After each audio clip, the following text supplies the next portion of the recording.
Welcome back to Worlds of Protheka audiobooks. And if this is your first time, be warned. Once you step into Protheka, you'll never want to leave. With beasts who will stop at nothing to protect the women they love, and women who are only just finding out what a real man can be, you'll lose yourself in the dark romance of these fantasy stories. To bring you these free full audiobooks, we have to listen to this platform's guidelines, and they say that Protheka's steamiest scenes aren't allowed. But you can still get them from the unabridged version of any Prothekan audiobook. All you have to do is go to worldsofprotheka.com. With promo code YouTube30, we're offering you the opportunity to get 30% off of any audiobook, ebook, or bundle. We appreciate you subscribing to the channel, as it makes bringing these free full audiobooks to you possible. Don't forget to like and comment to let us know what you think. Protheka's magic is eternal, and this story is just the beginning.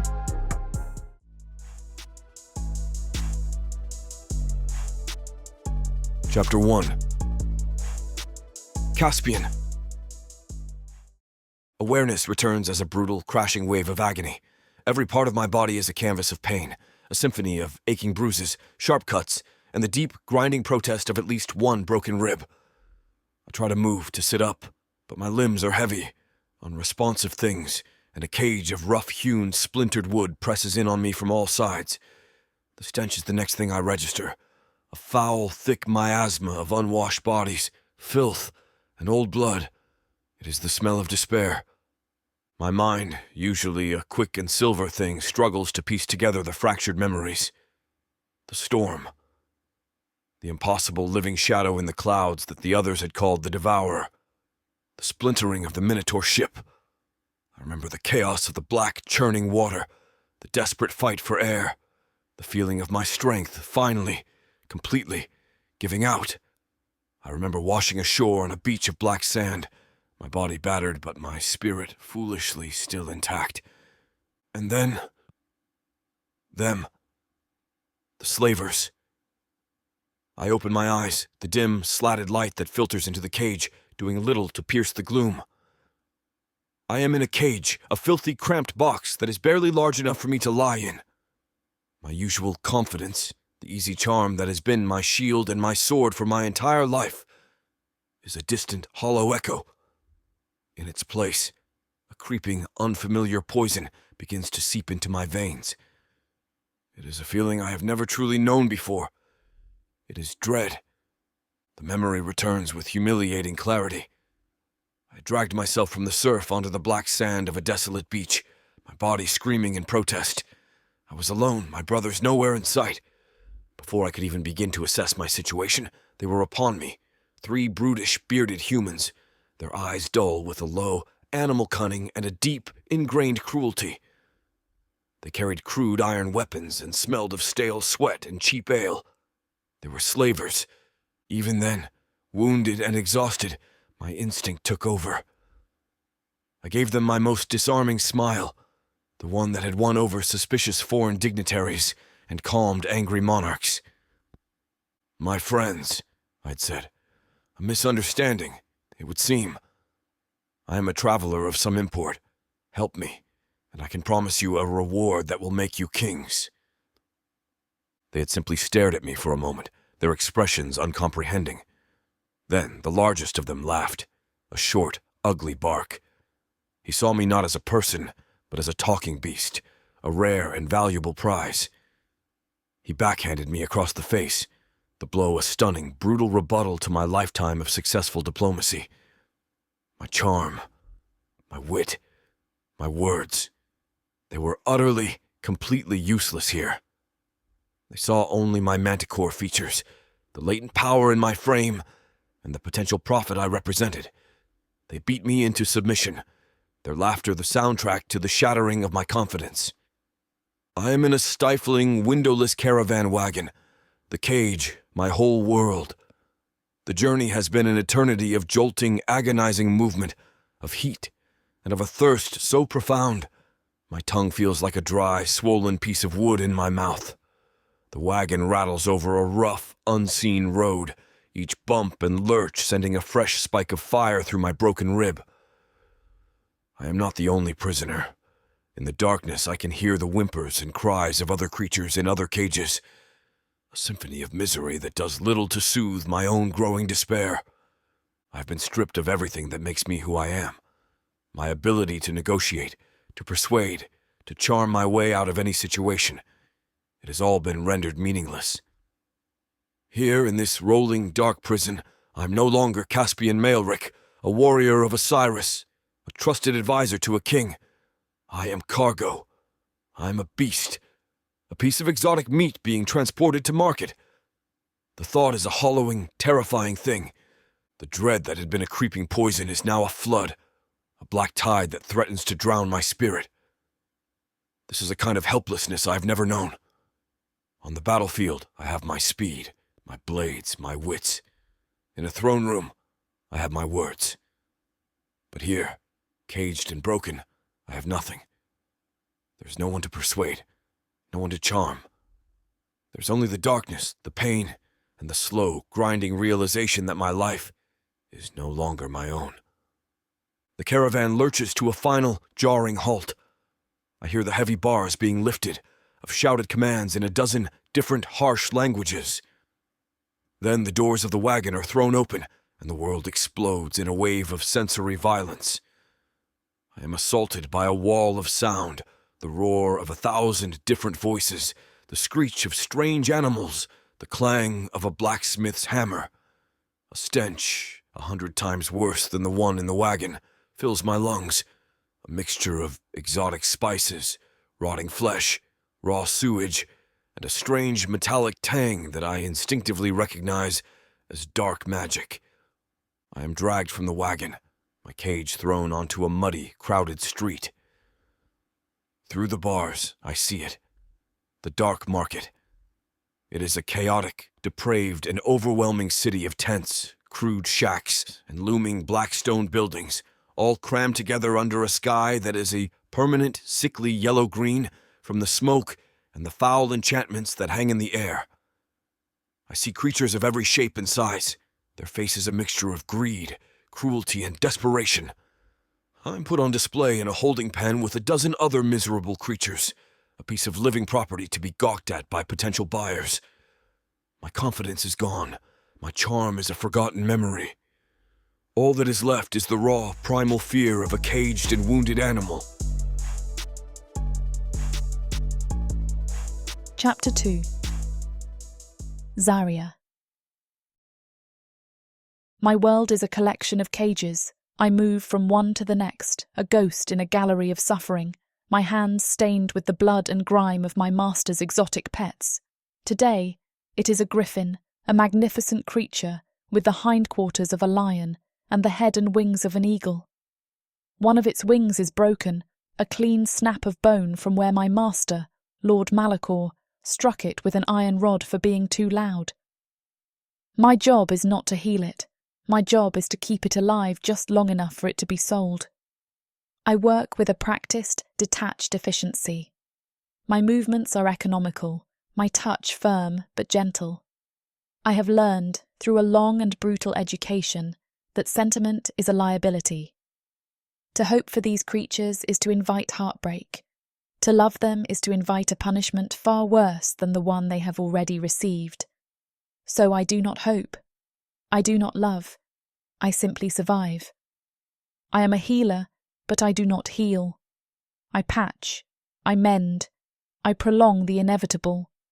I bind the griffin's wing, my stitches neat and precise, and give it a draught of pain-dulling herbs.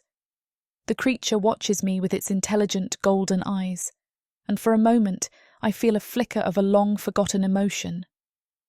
Pity. I crush it before it can take root. Pity is a weakness. And in the dark market, weakness is a death sentence. I am cleaning my tools, the familiar acrid smell of disinfectant herbs a comfort in its routine, when he appears. The overseer, a hulking brutish orc with yellowed tusks and a perpetually cruel sneer, blocks the light from the doorway of my small workroom. He does not speak my name. He does not have to. I am the only healer, the only human, in this part of the estate. The master has a new prize, he grunts, his voice a low, gravelly thing that always makes my skin crawl. Fresh from the market. It is loud. He wants you to inspect it, see if the slavers cheated him. I nod, my gaze fixed on the stone floor. I have learned that to meet the eyes of my captors is to invite a casual, thoughtless cruelty. To be invisible, a ghost, is to survive. I gather my supplies, clean bandages, a pot of my strongest salve, a needle and thread, and place them in a small wooden crate. The overseer watches me, his impatience a palpable, menacing presence in the small room. And Zaria, he says, the master is in a foul mood today. Do not waste supplies on this one if its wounds are fatal. He will not thank you for it. My own life is worth less to my master than the cost of a few herbs and bandages. I give another, deeper nod, and follow the orc out of my workroom and into the main corridor of the menagerie. He leads me to a new cage at the far end of the menagerie, a place reserved for the newest, most volatile acquisitions. The cage is made of thick black iron, its bars enchanted with a faint, sickly green ward that hums with a low, oppressive magic. And inside, lying in a heap on the filthy straw-strewn floor, is the most magnificent and most broken creature I have ever seen. It is a manticore, something of myth and legend, a being I thought existed only in the pages of the old stories. He is massive, his powerful, leonine body taking up almost the entire space of the cage. His tawny fur is matted with blood and filth, and I see the unnatural angle of a broken rib, the deep, ragged gash on his shoulder. His bat-like wings are cramped and bent at an awkward angle, and his long scorpion-like tail is curled tightly against his body. He is a picture of absolute abject misery. And yet, there is a power in him, a latent coiled strength that even his wounds and his cage cannot completely extinguish. My healer's eye takes in the full, brutal inventory of his injuries. He is grievously wounded, but he is not dying. With proper care, he would survive. I feel that same dangerous flicker of pity again, stronger this time, and I force it down with a practiced, ruthless efficiency. This is not a magnificent creature. This is not a proud, fallen warrior. This is a problem. This is a risk. This is a new and dangerous variable in the brutal, simple equation of my own survival. As I approach the cage, my crate of supplies in my hand, the manticore stirs. He pushes himself up with a low groan of pain, his body trembling with the effort. He looks at me, and I expect to see the mindless rage of a beast, or the broken, hopeless despair of a new slave. I do not expect to see the sharp, brilliant intelligence that shines from his striking green eyes. And I certainly do not expect the pained, but undeniably charming grin that spreads across his face. Well now, he says, it seems my luck has finally changed. They have sent me a beautiful angel to ease my suffering. I stop in my tracks, my hand on the latch of the cage door. I have seen this before. The flattery, the charm, the pretty, empty words of a man who believes his wit is a key that can unlock any door. I have seen it from slavers, from guards, from other slaves who want something from me. It is a currency I no longer trade in. I look him up and down, my own expression a mask of cold, weary indifference. Save your charm for someone who cares, I say. I am here to see if you are going to live or die. Nothing more. I unlock the cage and step inside, leaving him staring after me, his charming grin frozen on his face, a look of pure shock in his beautiful and very foolish green eyes.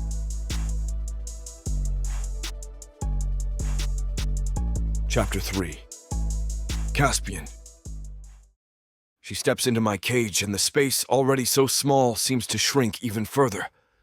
There is no pity in her gaze, no fear, only a weary professionalism. Her blunt dismissal of my greeting, a line that has never failed me before, should have angered me. Instead, I find myself utterly, completely amused. A simple hello would have sufficed, I say. but I appreciate a woman who is direct. It saves so much time. She does not grace my comment with a response. She simply kneels beside me, opens her crate of supplies, and gets to work. She is all business, her movements efficient, her focus absolute. It is as if I am not a person, not even a creature, but a piece of damaged property to be assessed and repaired.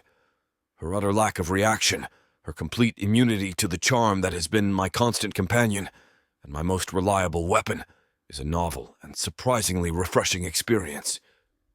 I've spent my entire life surrounded by people who want something from me.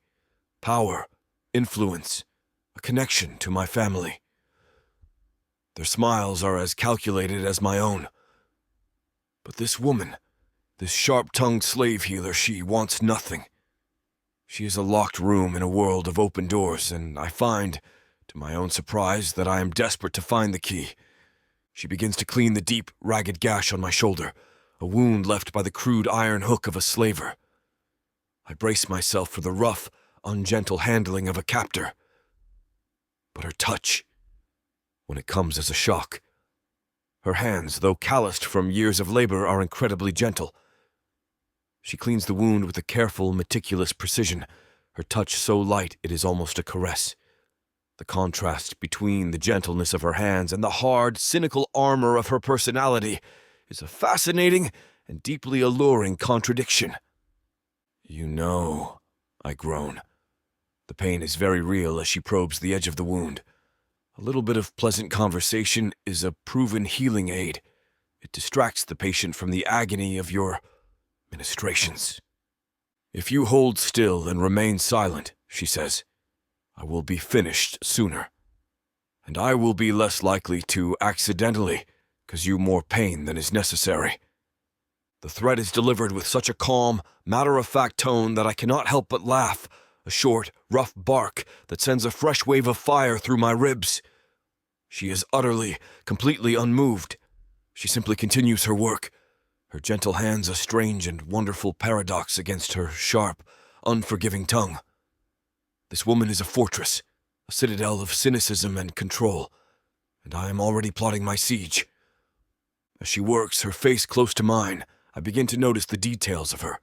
Her skin is a warm brown color, and it is marked with faint, silvery scars, a map of a life that has been anything but easy. There is a deep, bone-weary exhaustion in the set of her shoulders, a permanent, defensive posture that speaks of a lifetime of bracing for the next blow. I see the simple, leather collar that she wears, the mark of her master, the symbol of her own cage. And I wonder, with a sudden sharp pang of a feeling that is dangerously close to empathy, why a woman with such a fierce, burning spirit would accept a life in chains. Her walls are as high and as strong as the iron bars of my own cage. I see it in the way she refuses to meet my eyes for more than a second, the way she holds her body so still and so controlled. She is just as much a prisoner as I am, her cage simply a larger, more invisible one. The thought is a sobering one, and it extinguishes the last of my desire to simply banter with her for my own amusement. "What is your name?" I ask. She stiffens, her gentle hands hesitating over my wound. "I am a slave," she says. "I do not have a name." She is lying, and the fact that she feels she has to lie to me, to a fellow prisoner, is a more profound and tragic statement than any truth she could have spoken. She finishes her work in a tense, heavy silence. She binds my shoulder with a clean bandage, the not a thing of perfect, practical efficiency. She leaves me with a small bowl of water and a piece of bread that is as hard and as unforgiving as her own demeanor. And then she is gone, the heavy iron door of my cage closing with a sound of grim finality. She does not look back. I lie in the filth and the straw, my body aching, but my mind whirring with a new and unfamiliar energy. My charm has completely and utterly failed. I have used my words, my smiles, my wit, to navigate the treacherous currents of royal courts and the brutal politics of warring factions. I have charmed queens and placated warlords, but I could not charm a single, solitary, and profoundly stubborn slave healer, and it is the most intriguing, most exhilarating thing that has ever happened to me. She is a puzzle I cannot solve, a fortress I cannot breach with my usual weapons. To win her trust, to see the woman behind the walls of cynicism and pain, will require more than just a clever turn of phrase. It will require something I have not had to use in a very long time. It will require honesty. It will require sincerity. It will require me to be more than just a charmer. As I lie in the darkness of my cage, a genuine, unforced smile spreads across my face. No longer a prisoner. I have a new mission. Her name is a mystery. Her heart is a fortress, and I will not rest until I have conquered both. Chapter 4. Zaria. I return to my small, windowless room in the slave quarters, the heavy iron door clanging shut behind me with a sound of grim finality. This is my cage. It is larger than the manticore's, but it is a cage nonetheless. I sit on the edge of my hard, straw-stuffed pallet and stare at the rough stone walls that have been the only horizon I have known for the last 15 years. My life is a chain, each day a new link of the same unending servitude. My parents, poor farmers who had fallen into debt with a merciless merchant, sold me when I was 9 years old to pay their dues. They had wept. They had promised to buy me back one day, but I knew, even then, that it was a lie. I was a commodity, a debt settled. I was brought to the dark market, where I was bought by Lord Malachor, not for my strength or my beauty, but for the small, intuitive knack I had for healing sick animals, a useful and easily replaceable skill. I have spent my life in chains, some visible, some not.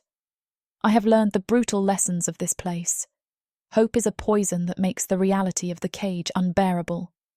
Dreams are a weakness that your masters will beat out of you, and compassion is a luxury that will get you killed.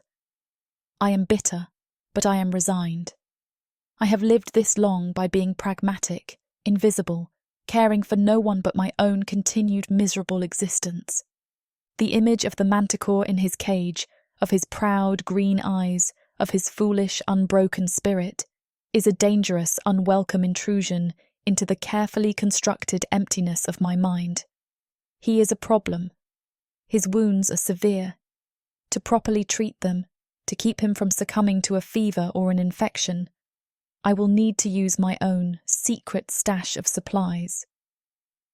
I pull a loose stone from the wall behind my pallet and retrieve the small leather-wrapped bundle I keep hidden there.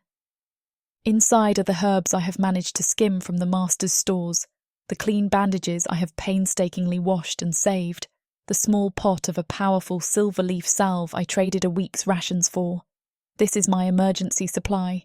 This is for me. For the inevitable day when I am wounded, one left to die.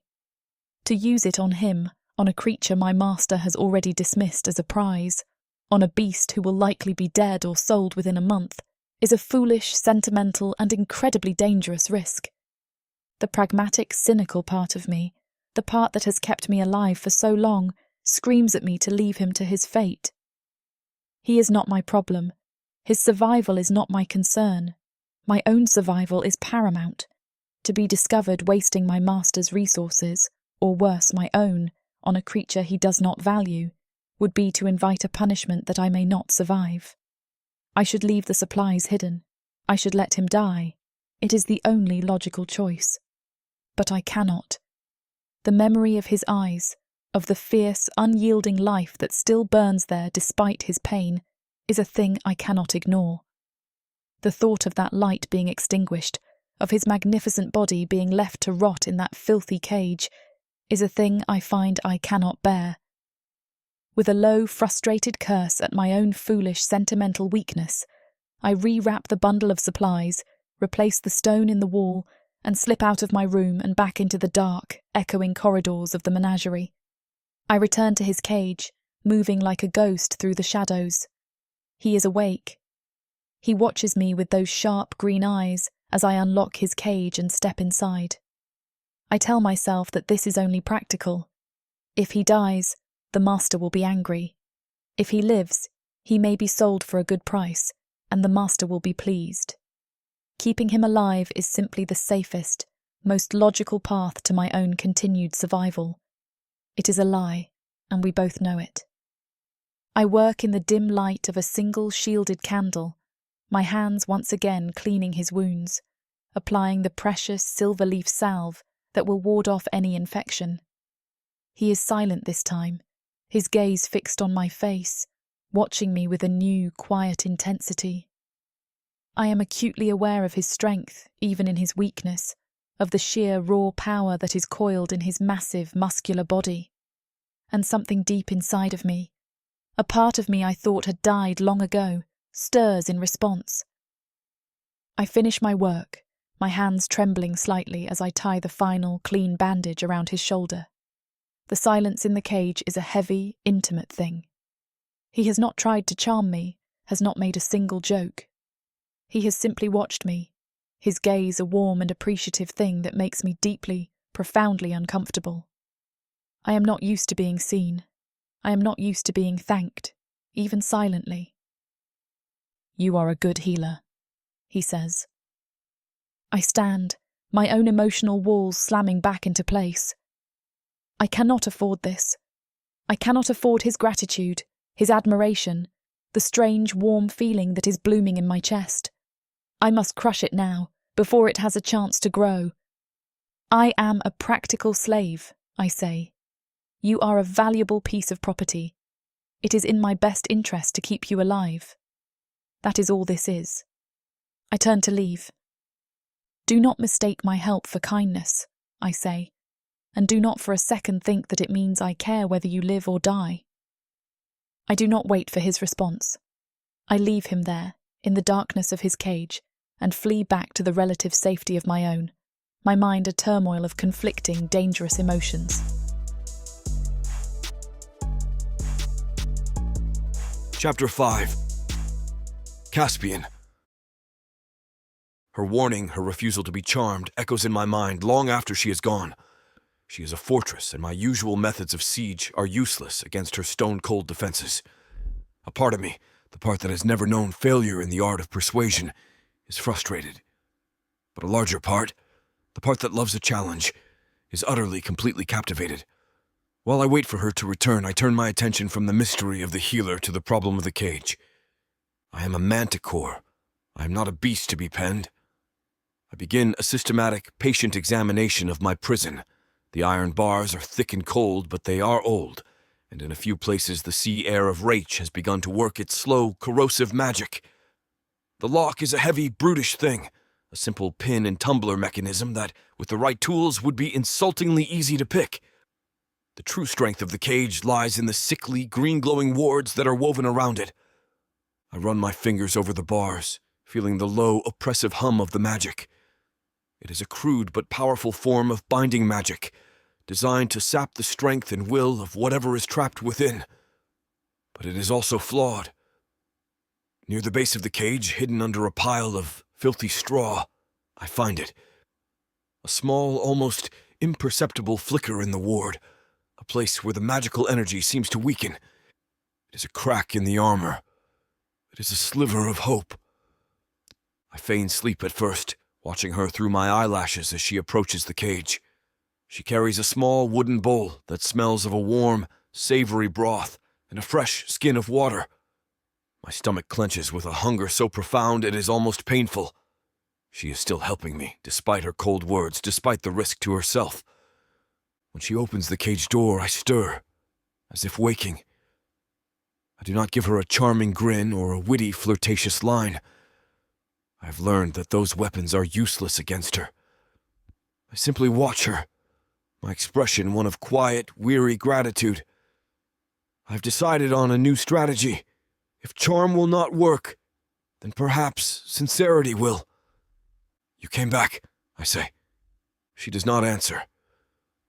She simply places the bowl of broth and the water skin inside the cage, just within my reach. "The herbs in the broth will help with the fever," she says. "Drink all of it." "What herbs are they?" I ask, my question one of genuine curiosity. I do not recognize the scent. She looks at me, a flicker of surprise in her sharp, golden-brown eyes. She was expecting another flirtation, not a question about her work. "It is a mixture of silverleaf and mountain root," she says, her voice still cautious, guarded.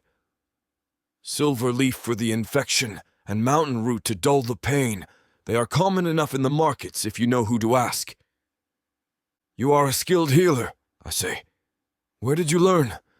She stiffens, her walls immediately slamming back into place. "One learns what one must to survive," she says, then turns to leave, her task completed. "Wait," I say, "please." The word, the genuine, unadorned plea, seems to stop her in her tracks. She hesitates, her back still to me. "What is your name?" I ask again, my voice quiet. "I am Caspian." She's silent. I have offered a piece of myself, a small, genuine gesture of trust, and now I am asking for one in return. "Zaria," she whispers, the name a fragile, precious thing in the dark, oppressive silence of the menagerie, and then she is gone. Zaria. I say the name to myself, a silent, reverent whisper. I look at the heavy iron door of my cage, and then at the empty doorway through which she disappeared, and I realize, with a sudden, profound clarity, that she and I are the same. We are both prisoners in this dark, cruel place, our bodies and our spirits held captive by the will of a sadistic master. Her cage is just larger than mine, its bars more invisible. Her sharp tongue, her cold demeanor, her refusal to hope, they are her walls, her defenses, the armor she has built to protect a heart that I am beginning to suspect is not nearly as hard as she pretends it is. My mission has changed. My initial selfish desire to simply breach her defenses for the sake of the challenge has been replaced by something else, something deeper. It is no longer just about my own escape. It is about hers. I will not just win her trust. I will win her freedom. I will see the woman behind those walls, the woman who has a beautiful name and gentle hands and a fire in her soul, walk free under an open sky. I swear it. Chapter 6. Zaria. It has become a dangerous habit. Every night after the menagerie has fallen into its fitful, snoring slumber, I find myself drawn back to his cage. I tell myself it is a matter of survival. His health is my responsibility, and a healthy beast is less likely to draw the master's ire. It is a thin, flimsy lie, a shield I hold up against a truth I do not want to face. The truth is that I am drawn to him, to the fierce, unyielding light of his spirit, a light that I thought had been extinguished from the world, and certainly from within myself, long ago. Tonight, I bring him extra water and a small bundle of the more potent healing herbs I keep hidden for myself. The risk is immense. If I am caught, the punishment will be severe. A whipping is the least I could expect. But the thought of him, alone and in pain in the darkness of his cage, is a more compelling force than my own fear. And this nightly pilgrimage to the cage of a doomed manticore, is the most impractical, most foolish thing I have ever done. He is awake when I arrive, as he always is. He watches with a soft, knowing smile playing on his lips. He does not thank me. He does not have to. We have a new, unspoken language between us, a silent understanding that is more honest than any of the pretty, empty words he first tried to use on me. His wounds are healing. My salves and his own manticore vitality are knitting his flesh back together with a speed that is startling. I am changing the bandage on his shoulder, my fingers working with a practiced efficiency when he moves, stretching his powerful muscles with a low groan of a pleasure that is dangerously close to a purr. The sudden, fluid movement almost makes me lose my balance. "Hold still," I scold. "You will tear the stitches. Do you want this wound to fester?" He looks at me, and the glint of mischief is back in his striking green eyes. "I am simply testing your handiwork, healer," he says, "and I must say, it is of the highest quality." He stretches again, a deliberate, cat-like movement that ripples the muscles of his back and shoulders. Besides, he continues, his voice dropping even lower, a velvet purr that sends a strange, unwelcome shiver down my spine. Perhaps I just like the feeling of your hands on me. A hot, furious blush floods my cheeks, the sheer, arrogant confidence of the man, to be chained and caged and still so sure of his own allure, is infuriating. You are an arrogant, foolish beast, I snap, my voice sharper than I intend. I pull the new bandage tight, a little rougher than is necessary, and he lets out a small, sharp hiss of pain. A grim, petty satisfaction flickers in my chest. He simply grins at me, a flash of white teeth in the gloom of the cage. Perhaps, he says, his voice full of a laughter that I both hate and, to my own deep and profound shame, find utterly intoxicating. But you are blushing, Zaria. He knows my name. He had asked it, and in a moment of weakness I had not been able to deny him. And now he uses it as a weapon, a soft, intimate sound that is designed to slip past my defences. I finish my work, my movements jerky and angry. I will not give him the satisfaction of a response. I will not play his games. I turn and leave the cage, the heavy iron door clanging shut behind me, the sound a welcome barrier between us. I stalk back through the dark, silent corridors of the menagerie, my face still burning. I am furious. I am furious at his arrogance, at his wit, at his infuriating, unshakable confidence. But I am even more furious with myself, because as I walk away, I cannot shake the lingering image of his powerful, muscular body, of the feel of his warm skin beneath my hands. Back in the lonely silence of my own small cell, I am tormented. I press my face into my rough, straw-stuffed pallet, but the image of him is branded onto the inside of my eyelids.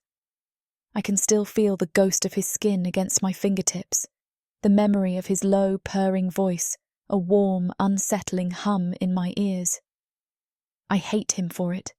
I hate him for making me feel something, anything, after I have worked so hard for so long to feel nothing at all. I made the decision to be numb, shutting down the part of myself that wants, that dreams, that desires. It was a simple, brutal, and effective strategy. But he, with his stupid, charming grin and his unbreakable spirit, has somehow, impossibly, found a crack in my armour. He has reminded me that I have a body that has been a source of only pain and labour for 15 years, but a body that is still capable of feeling something else. A low, frustrated sob escapes my lips, and I hate myself for the weakness of it. I hate him for it. And in the darkness of my cage, I give in. I touch myself. My own hands a poor, desperate substitute for the memory of his. My pleasure is an aching feeling, a desperate, defiant act against a world that has denied me everything. And as I find my release, a single hot tear of shame and of a profound and terrible longing traces a path down my cheek. And the only name in my mind, the only name on my lips, is his. Caspian. Chapter 7. Caspian. Zaria returns the next night, her expression as grim and as unreadable as ever. She moves with a weary, practiced efficiency, her focus entirely on the task at hand. I watch her as she prepares a new poultice, her slender fingers grinding herbs in a small stone bowl. Her face is a mask of cool, professional detachment, a wall of cynicism that she has built brick by painful brick to protect herself from the horrors of this place. But I am a student of people. I have spent my life reading the subtle tells, the flicker of an eye, the tensing of a muscle, that betray the true feelings beneath the surface, and a fire that she keeps so carefully banked behind her walls. A sudden, sharp cry of pain echoes from a nearby cage, followed by the cruel, mocking laughter of one of the orc guards. I see Zaria flinch. For a single, unguarded moment, a flash of rage. Her knuckles are white where she is gripping the stone bowl. And then, just as quickly as it appeared, it is gone. Her expression once again a mask of weary, cynical indifference. But I have seen it. I have seen the woman beneath the slave. I have seen the compassionate, caring heart that she tries so desperately to hide. And the sight of it, the knowledge of the fierce, beautiful spirit that is trapped within her own personal cage, only deepens my resolve. I will not just escape this menagerie. I will take her with me. She comes to my cage and begins to tend to the deep gash on my shoulder, which is finally beginning to heal under her expert care. I have learned that my old easy charm is a weapon that is useless against her. But I am a negotiator. I have more than one weapon in my arsenal. I decide to try a new tactic. Humor. Not the sharp, witty banter of a courtier, but a gentler, more playful teasing. A small attempt to bring a moment of lightness into her dark, heavy world. You know, I say, for a woman who claims to not care whether I live or die, you are remarkably diligent in your duties. One might almost suspect that you enjoy my company. She does not look up from her work, but I see a faint, almost imperceptible tightening of her lips. A talkative patient is a breathing patient, she says. It is a simple diagnostic tool. Ah, of course, I say, a smile forming on my lips. And the extra food you bring me. Is that also a diagnostic tool? Or are you simply trying to fatten me up for our master? This time she does look at me. You are remarkably blunt, I say.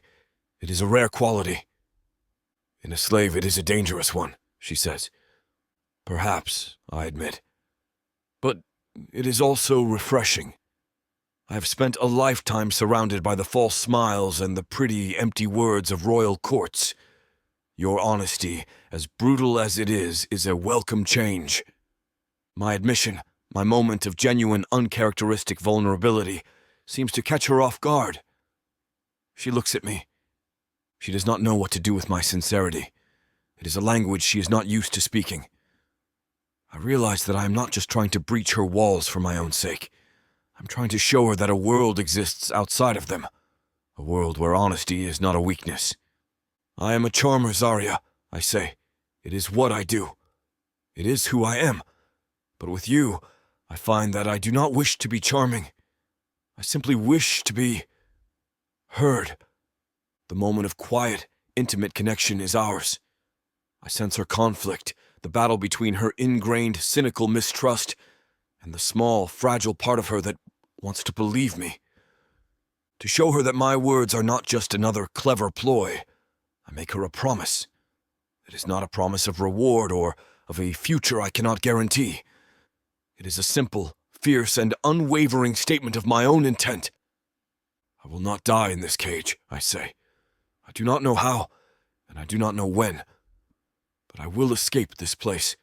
With or without charm, with or without your help, I will be free. I'm not just saying the words to her. I'm saying them to myself. A reaffirmation of my own will to live. A refusal to be broken by this place. I want her to see my strength. I want her to believe in me. She looks at me, and for a moment, I think I see a flicker of that same fierce hope in her eyes. But then her walls slam back into place, her expression once again a mask of hard, cynical resignation. Escape is impossible, she mutters, her voice a flat, final, and utterly heartbreaking thing. Chapter 8. Zaria. His words, his quiet, fierce vow to be free, hang in the air long after he has spoken them. His hope is a foolish, dangerous thing, a flickering candle in the heart of a hurricane. And yet, I cannot bring myself to extinguish it. I finish my work in silence, my mind a turmoil of his impossible hope and my own hard-won, bitter reality. I should leave. I should return to my cell and let him rot with his foolish dreams. But I do not.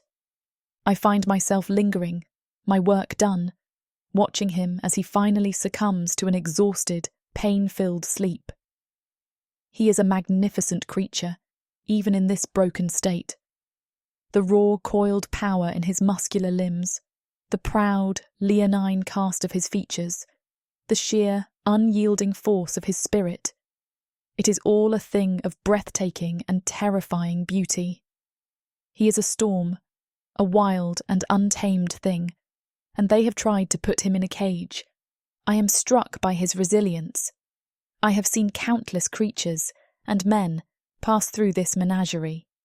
I have seen them broken by the cruelty, their spirits extinguished long before their bodies give out. But not him. Even in his sleep, there is a stubborn set to his jaw, a refusal to be defeated that seems to be woven into the very fabric of his being. He is in more pain than I can possibly imagine, yet he still finds the strength to joke, to charm, to dream of the impossible. I think of the irony of our shared situation. He is in a cage of iron and magic. I am in a cage of servitude and despair. We are both prisoners of the same cruel, dark elf lord. But he, the supposed beast, is the one who still fights, the one who still roars in defiance. I, the supposedly intelligent human, am the one who has accepted my chains, the one who has learned to be silent, to be invisible. His hope is a direct challenge to my own carefully constructed hopelessness.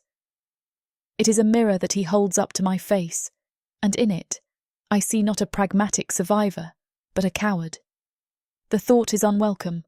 I have mistaken resignation for strength, cynicism for wisdom.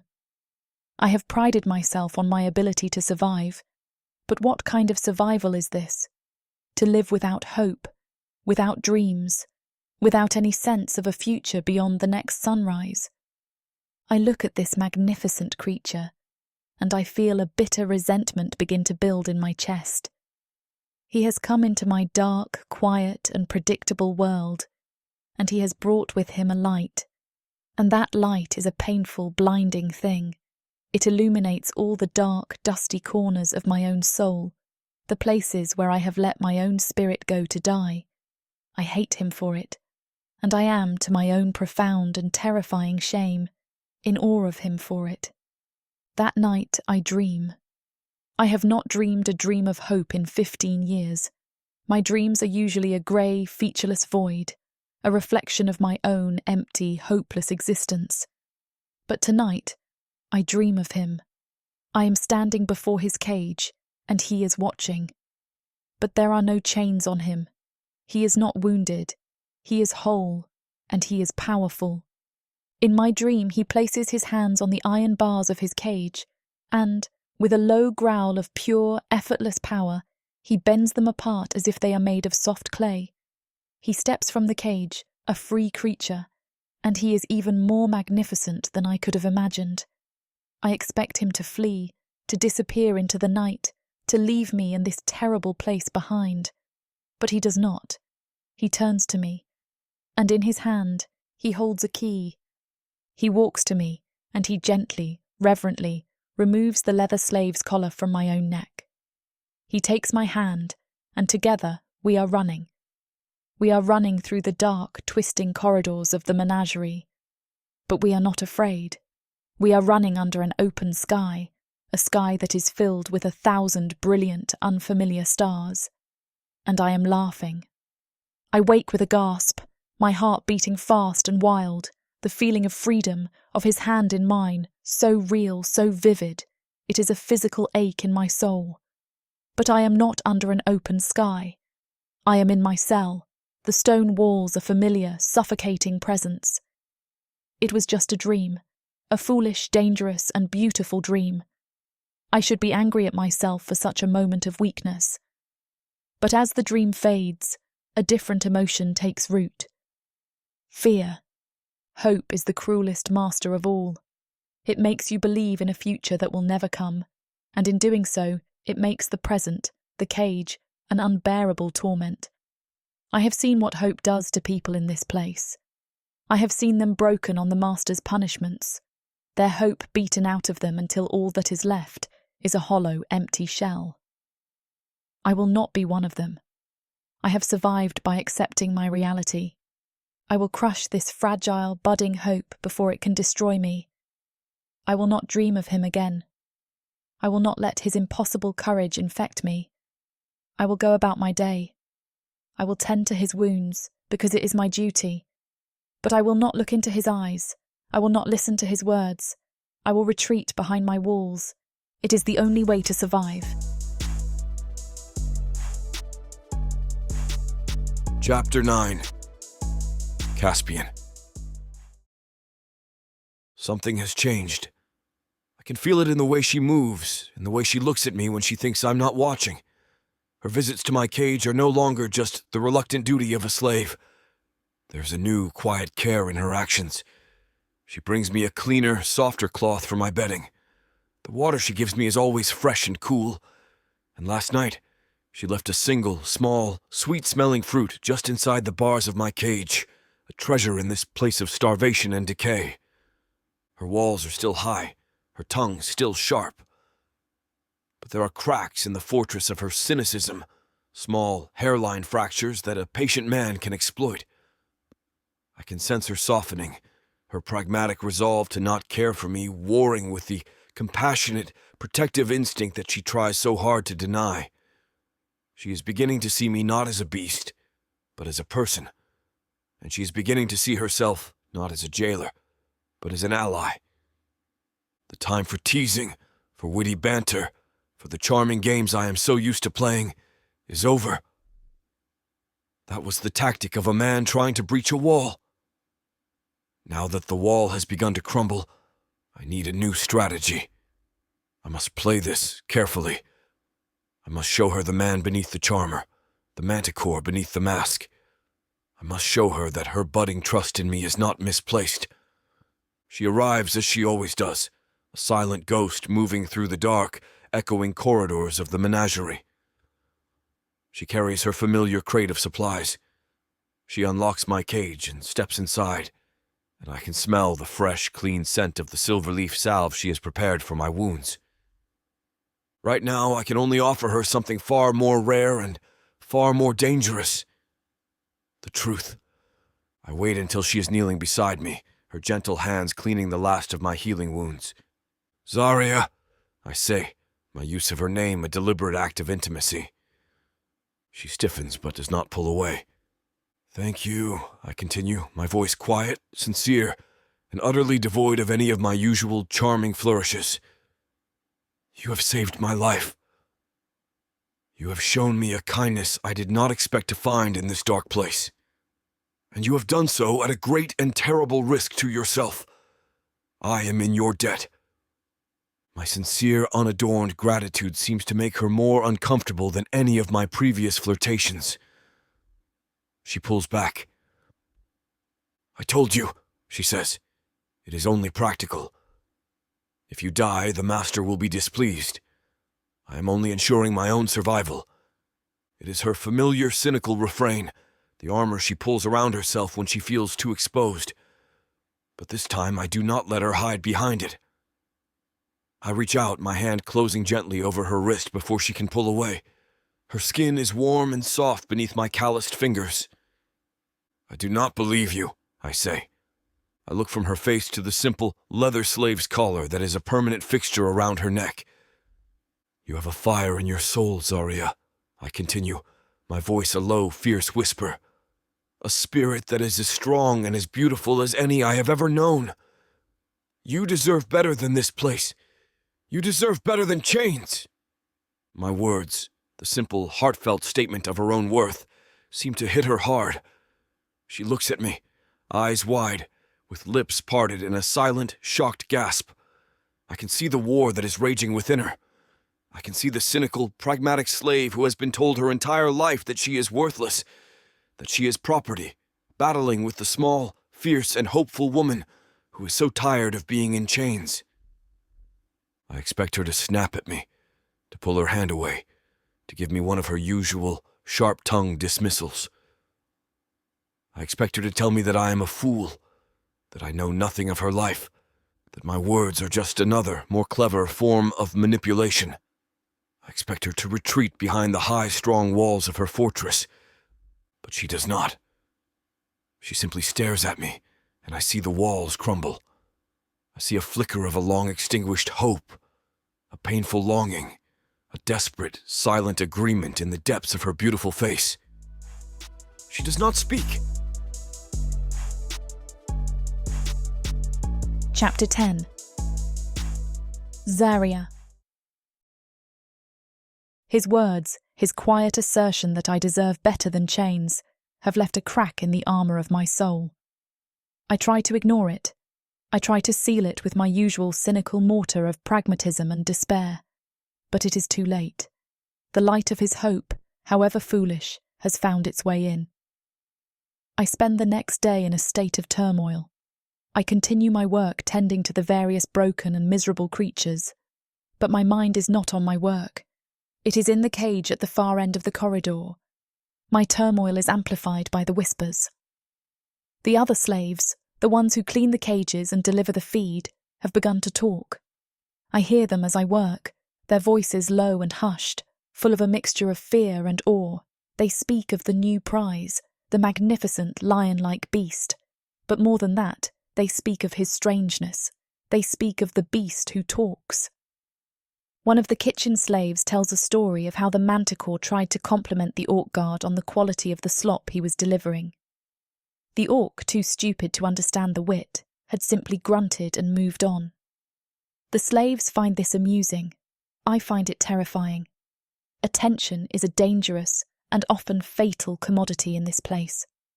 I go to his cage. My usual cautious demeanour has been replaced by a new, sharp urgency. I carry his meagre meal, a bowl of thin, tasteless gruel and a piece of stale bread. It is all I could get for him without arousing suspicion.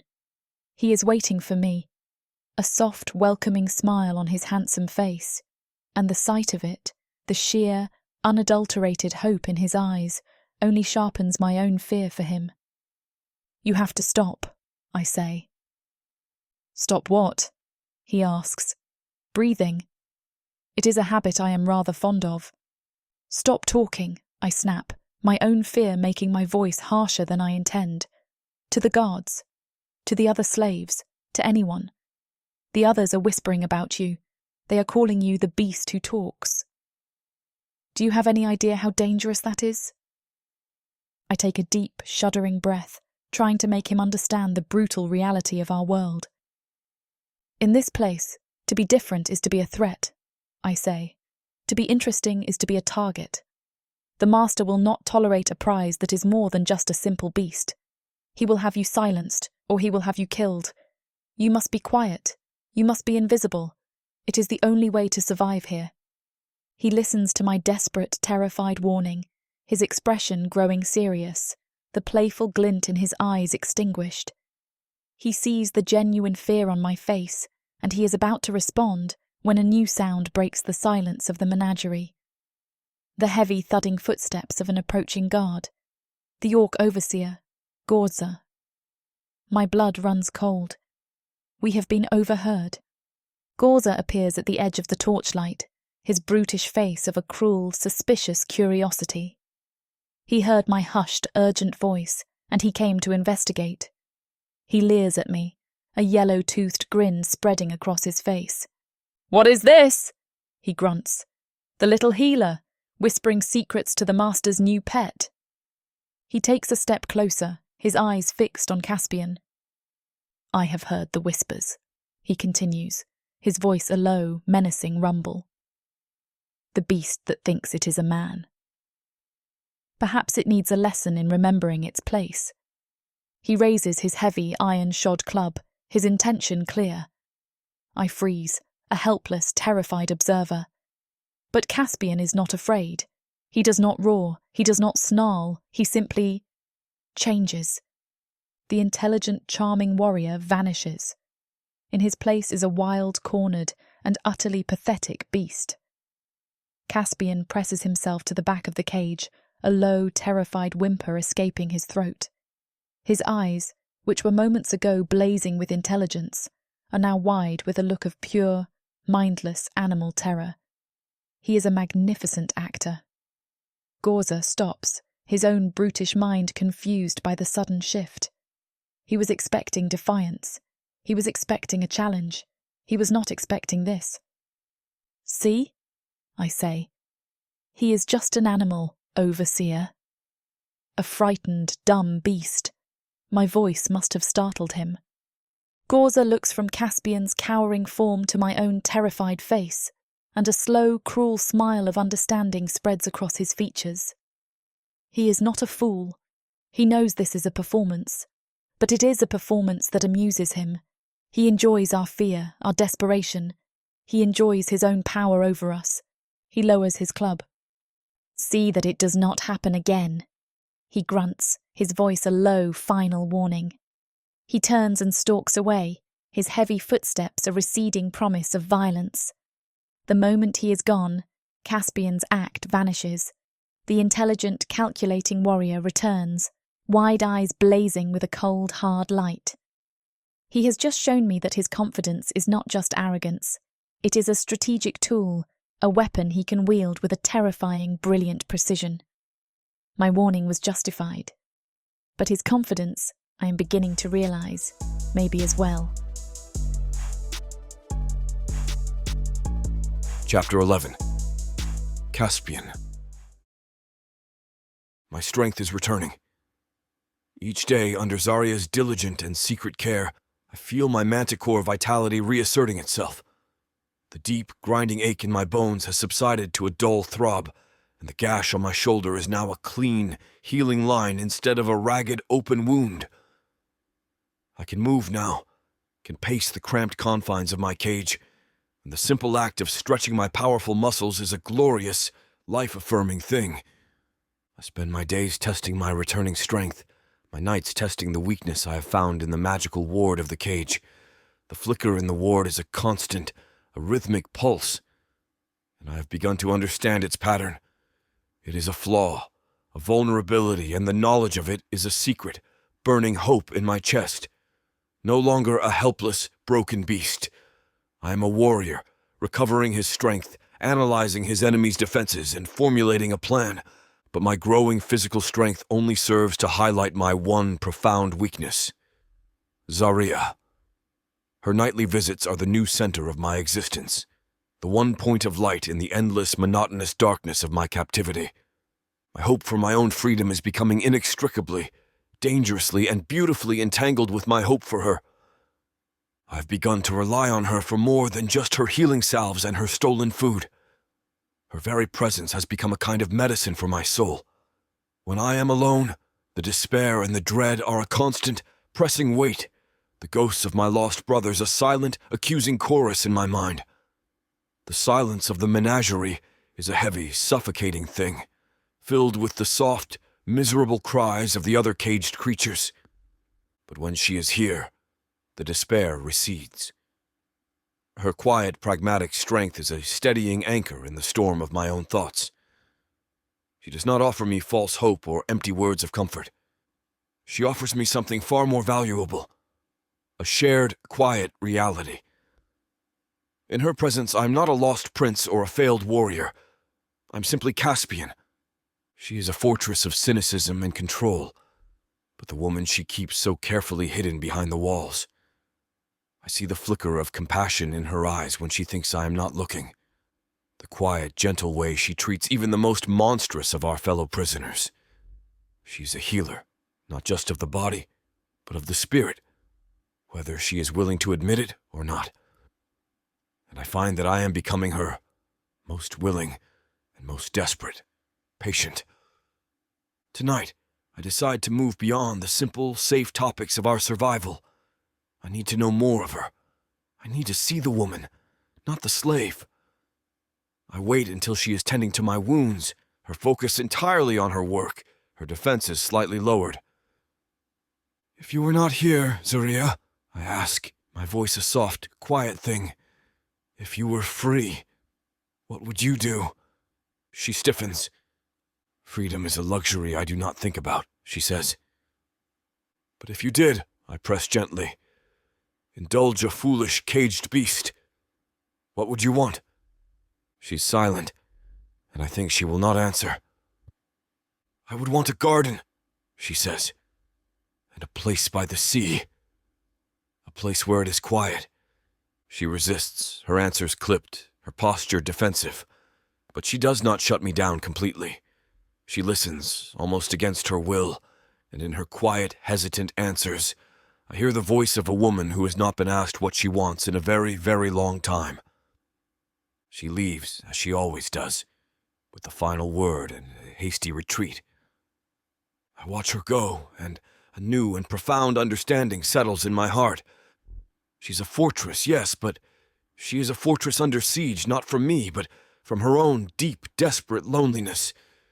Her sharp tongue, her cynical walls, they are a defense against the hope that she is so terrified to feel. She is starving. She is starving for a simple human connection, for a conversation that is not about pain or survival, for a moment of shared quiet peace. She resists my questions. She resists my attempts to draw her out, but she does not leave. She listens. She answers. And in her reluctant participation, I see the truth. She craves this connection as much as I do. My mission, which was once to simply win her trust, to breach her defenses for my own sake, now shifts into something else entirely. It is no longer just about my own escape, or even about hers. It is about reaching the woman who is a prisoner inside the slave. It is about tearing down the walls of her own making. I will not just free her from her master. I will free her from her own despair.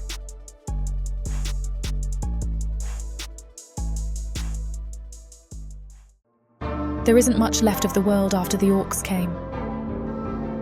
Savage. Brutal. Merciless. If you're a woman, you're property. Even to other humans. What happens when an orc stakes his claim on a human woman? Who would dare to stop him? Me.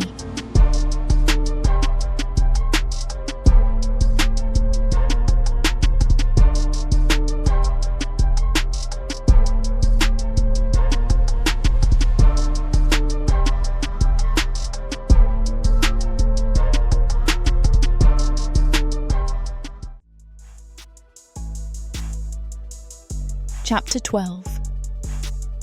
Zaria.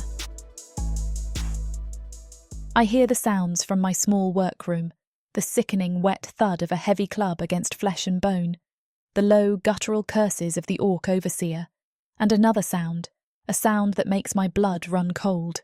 It is Caspian's voice, not a cry of pain, but a low, defiant laugh, a sound of pure, unbroken mockery. He is being punished, and he is taunting his tormentor. The foolish, beautiful, and utterly impossible man. I am supposed to stay away.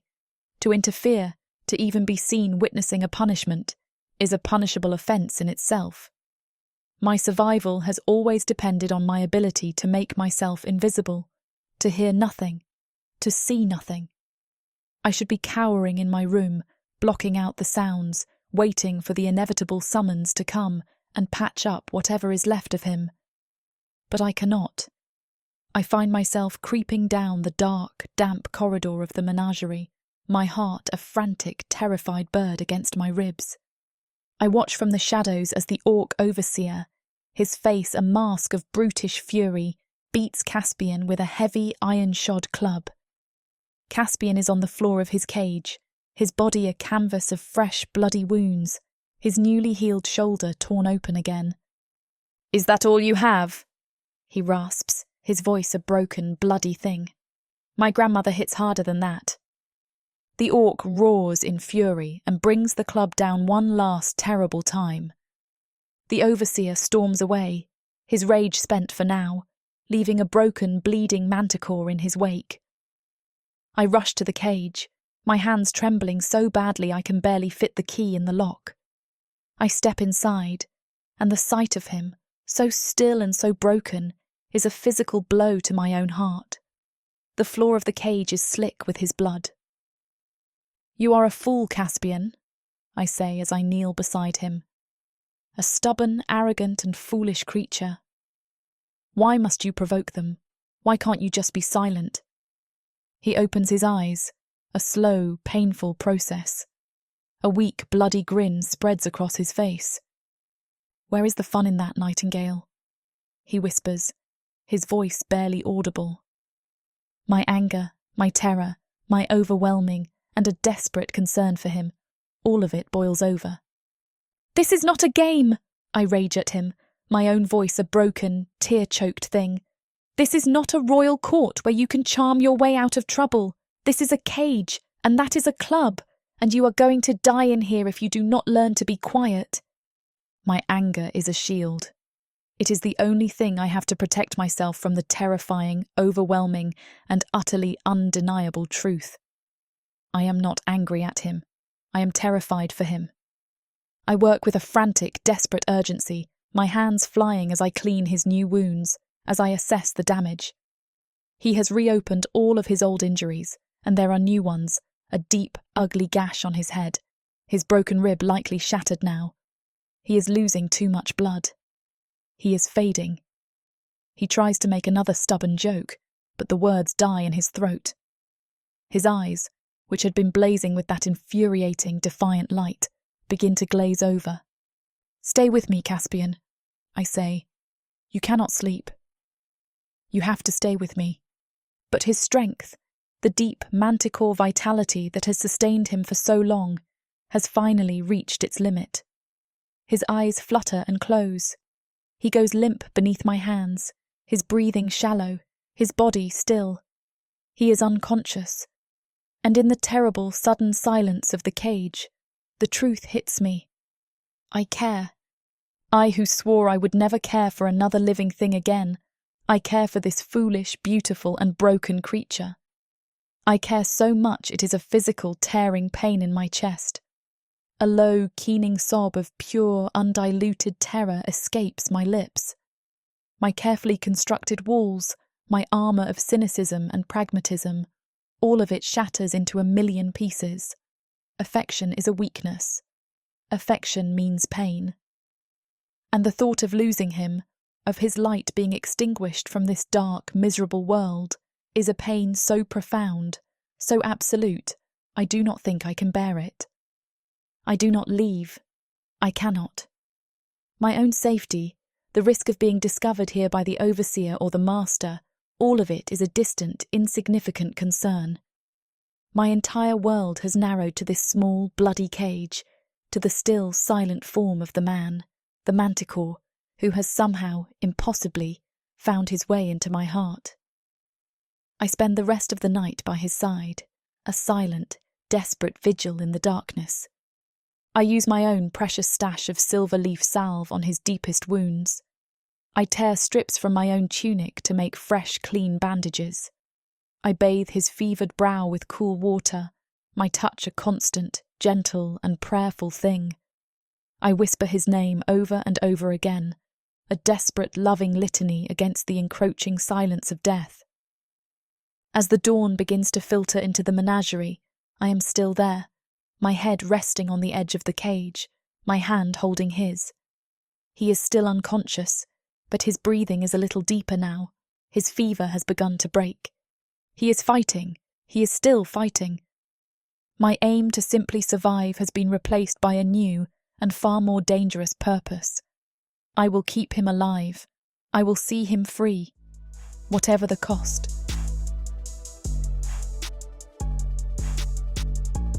Chapter 13.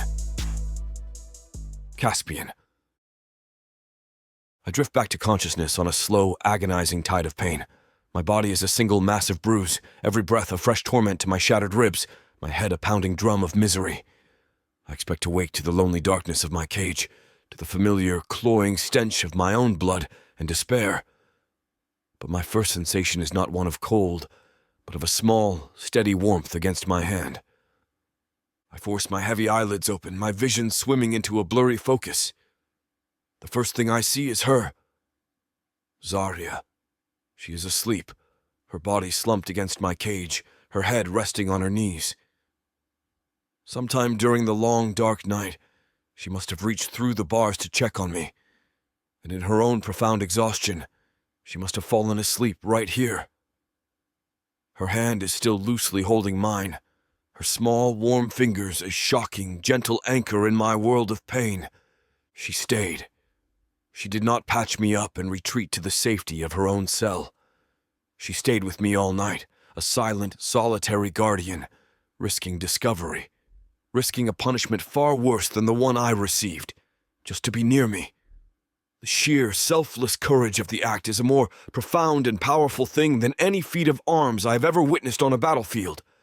And the sight of her, so small and so fierce, so exhausted and so loyal. I watch her as she sleeps.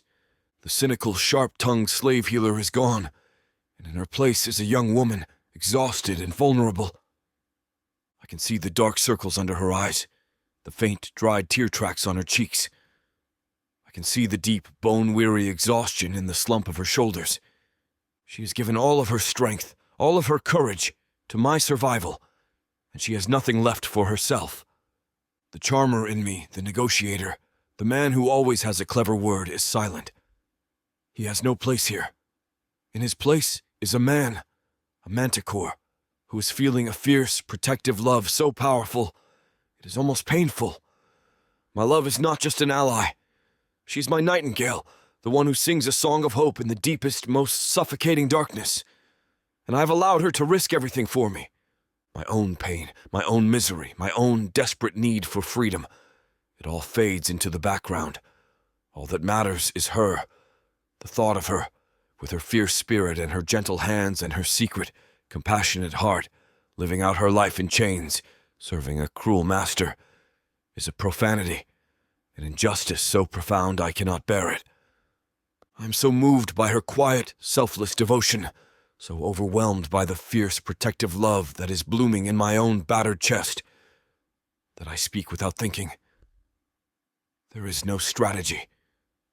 His words are a simple, unvarnished truth, a whisper from the deepest, most secret part of my soul. You deserve freedom more than I do, I whisper. I see her stir, my voice a soft disruption to her exhausted slumber. Her name is a prayer on my lips.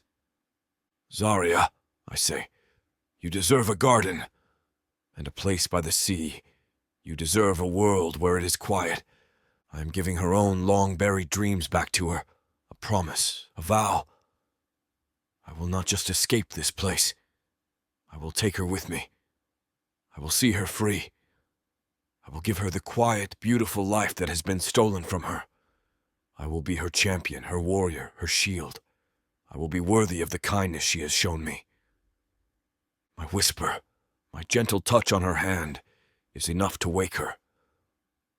She starts, her eyes flying open, a moment of disorientation followed by a flood of pure, horrified embarrassment as she realizes where she is, that she has fallen asleep at my cage, her hand in mine. She snatches her hand back, her face flushing a deep, beautiful crimson. She scrambles to her feet, her movements jerky and awkward, her professional mask of cool, cynical detachment slamming back into place. She gives me a single furious and utterly mortified glare. She opens her mouth to scold me, to give me one of her usual, sharp-tongued rebukes, but no words come out. She is too flustered, too exposed. Instead, she simply turns and practically flees from the menagerie, her hurried footsteps a frantic echo in the quiet of the morning. I watch her go, and a genuine, unforced smile touches my lips.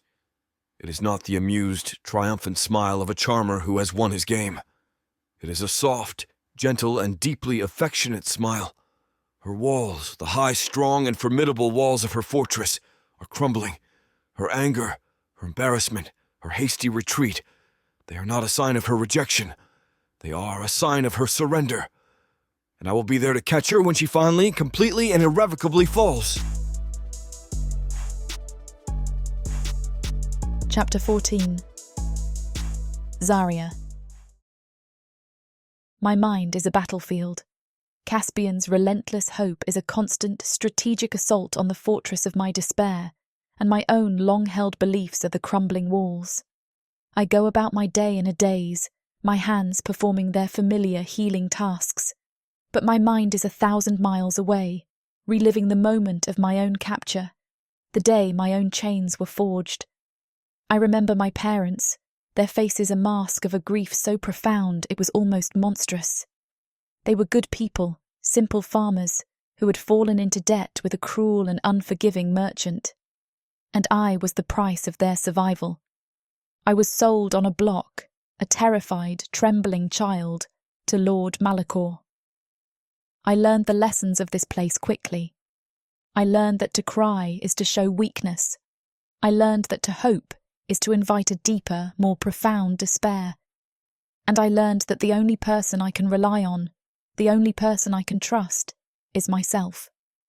To dream of a future beyond these walls has always been a poison, a self-inflicted wound that only makes the reality of the cage more painful. I have seen what hope does to people in this place. I have seen new slaves arrive, their eyes still full of a defiant, hopeful light. I have seen them whisper of escape, of rebellion, of a better life. And I have seen them broken on the master's punishments, their hope beaten out of them until all that is left is a hollow, empty shell. I will not be one of them. I have survived by accepting my reality, by making my peace with my own personal hell. But Caspian, with his infuriating, beautiful, and unshakable spirit, is making my peace an impossible thing to maintain. He is a constant, living reminder of a world I have forgotten, a world where freedom is not a dream, but a birthright. His hope is not a poison, it is a fire, and it is beginning to catch on the dry, dead tinder of my own soul. I am furious with him for it. I am furious with him for making me remember. And my anger, which has for so long been a quiet, simmering, and a helpless thing, is now beginning to look for a target. I go about my day, but my focus has changed. I am an angry woman, and my anger is making me see things differently. I see the world not as a cage, but as a battlefield. I look at the orc guards, and I no longer see just a brutish, insurmountable force. I see their laziness, their arrogance, their predictability. I see the way they neglect their duties, the way they are so easily distracted by a fresh jug of ale or a pretty bauble. My anger is a new and powerful lens, and through it, I am not hoping, I am not dreaming, I am observing, I am gathering intelligence. It is a foolish, dangerous game, a way to channel my own helpless rage into something that feels like action. It is a way to feel powerful in a world that is designed to make me feel powerless. My new, angry observations become a secret, obsessive habit. As I move through the menagerie, not as a healer, but as a spy, I note the rusted hinge on the griffin's cage, a weakness that a strong enough beast could easily exploit. I see the gap in the wall behind the warg pens, a perfect hiding place for a small, stolen blade. I time the patrol routes of the guards, the 5 full minutes when the south corridor is left completely unobserved. My mind, which has been focused for 15 years on the simple, brutal calculus of my own survival, is now engaged in a new and a far more dangerous kind of math. I am not planning an escape. I tell myself this over and over again. To plan is to hope, and hope is a poison. This is simply an exercise. It is a way to channel my anger, a way to feel a sense of control in a world where I have none. But the knowledge I am gathering is a dangerous and a beautiful and a powerful thing. It is a seed, and it is being planted in the fertile, angry ground of my own soul. That night, when I visit Caspian's cage, I see him with new eyes. He is not just a patient. He is not just a friend. He is a weapon, a powerful, magnificent, and a currently unused weapon. He is nearly healed. His strength has returned, and he paces his cage like a caged storm. He is a magnificent, impossible, and a completely wasted asset. I look at the unyielding light of freedom that still burns in his eyes, and then I look at myself, at the quiet, cynical slave who has just spent an entire day mapping the weaknesses of her own prison. A thought settles over me. My anger at him, my resentment of his impossible hope, has been a lie. It has been a shield. My true anger is not at him. It is at my own chains. He has not made me weak. He has shown me that I have a strength I have never dared to use. He has not given me a false hope. He has given me a target. I kneel before his cage, and I pass him his meagre meal. He takes it from me. He does not know what has shifted in me. He does not know that the quiet, cynical healer who has been tending to his wounds has just become a revolutionary. But he will. Soon. My war has not yet been declared. But the first battle, the battle for my own will, has just been won.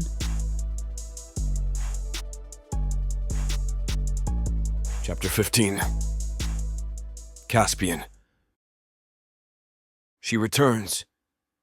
In the deepest part of the night, long after the rest of the menagerie has fallen into its miserable, restless slumber, she appears, a silent ghost in the gloom. She is terrified of the hope I represent, but her compassion, the fierce, gentle heart she tries so hard to hide, will not let her abandon me.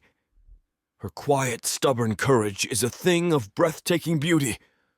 I watch as she kneels to pass a small bundle of fresh bandages and a piece of fruit through the bars. In that moment, I make a decision. The charm, the wit, the playful banter, it is all a mask I've worn for so long I've almost forgotten the man beneath it. It is a tool for manipulation, for negotiation, for keeping the world at a safe, amusing distance. But it will not work with her. I decide to give her the one thing I have never freely given to anyone. The truth. It is the greatest risk I have ever taken. To be truly seen, to be vulnerable, is a far more terrifying prospect than any physical battle. But looking at her, at the quiet courage that brings her back to my cage every night, I know that it is a risk I must take. Charm will not win her, but perhaps, just perhaps, honesty might. "My name is Caspian Maelric," I begin, my voice a low, quiet thing, devoid of any of my usual charming flourishes. "I'm a warrior from a land you have never heard of, an island called Osiris. My home is dying," I continue, the words a painful, honest confession. "It is protected by a magic that is powered by special crystals, Zabel crystals, and our supply has run out. My king asked for volunteers to travel to this world, to the continent of Raich, to find more. I tell her everything. I tell her of the 6 of us who volunteered. I tell her of my brothers, and I speak their names aloud, a eulogy and a prayer. Korvac, our steadfast leader.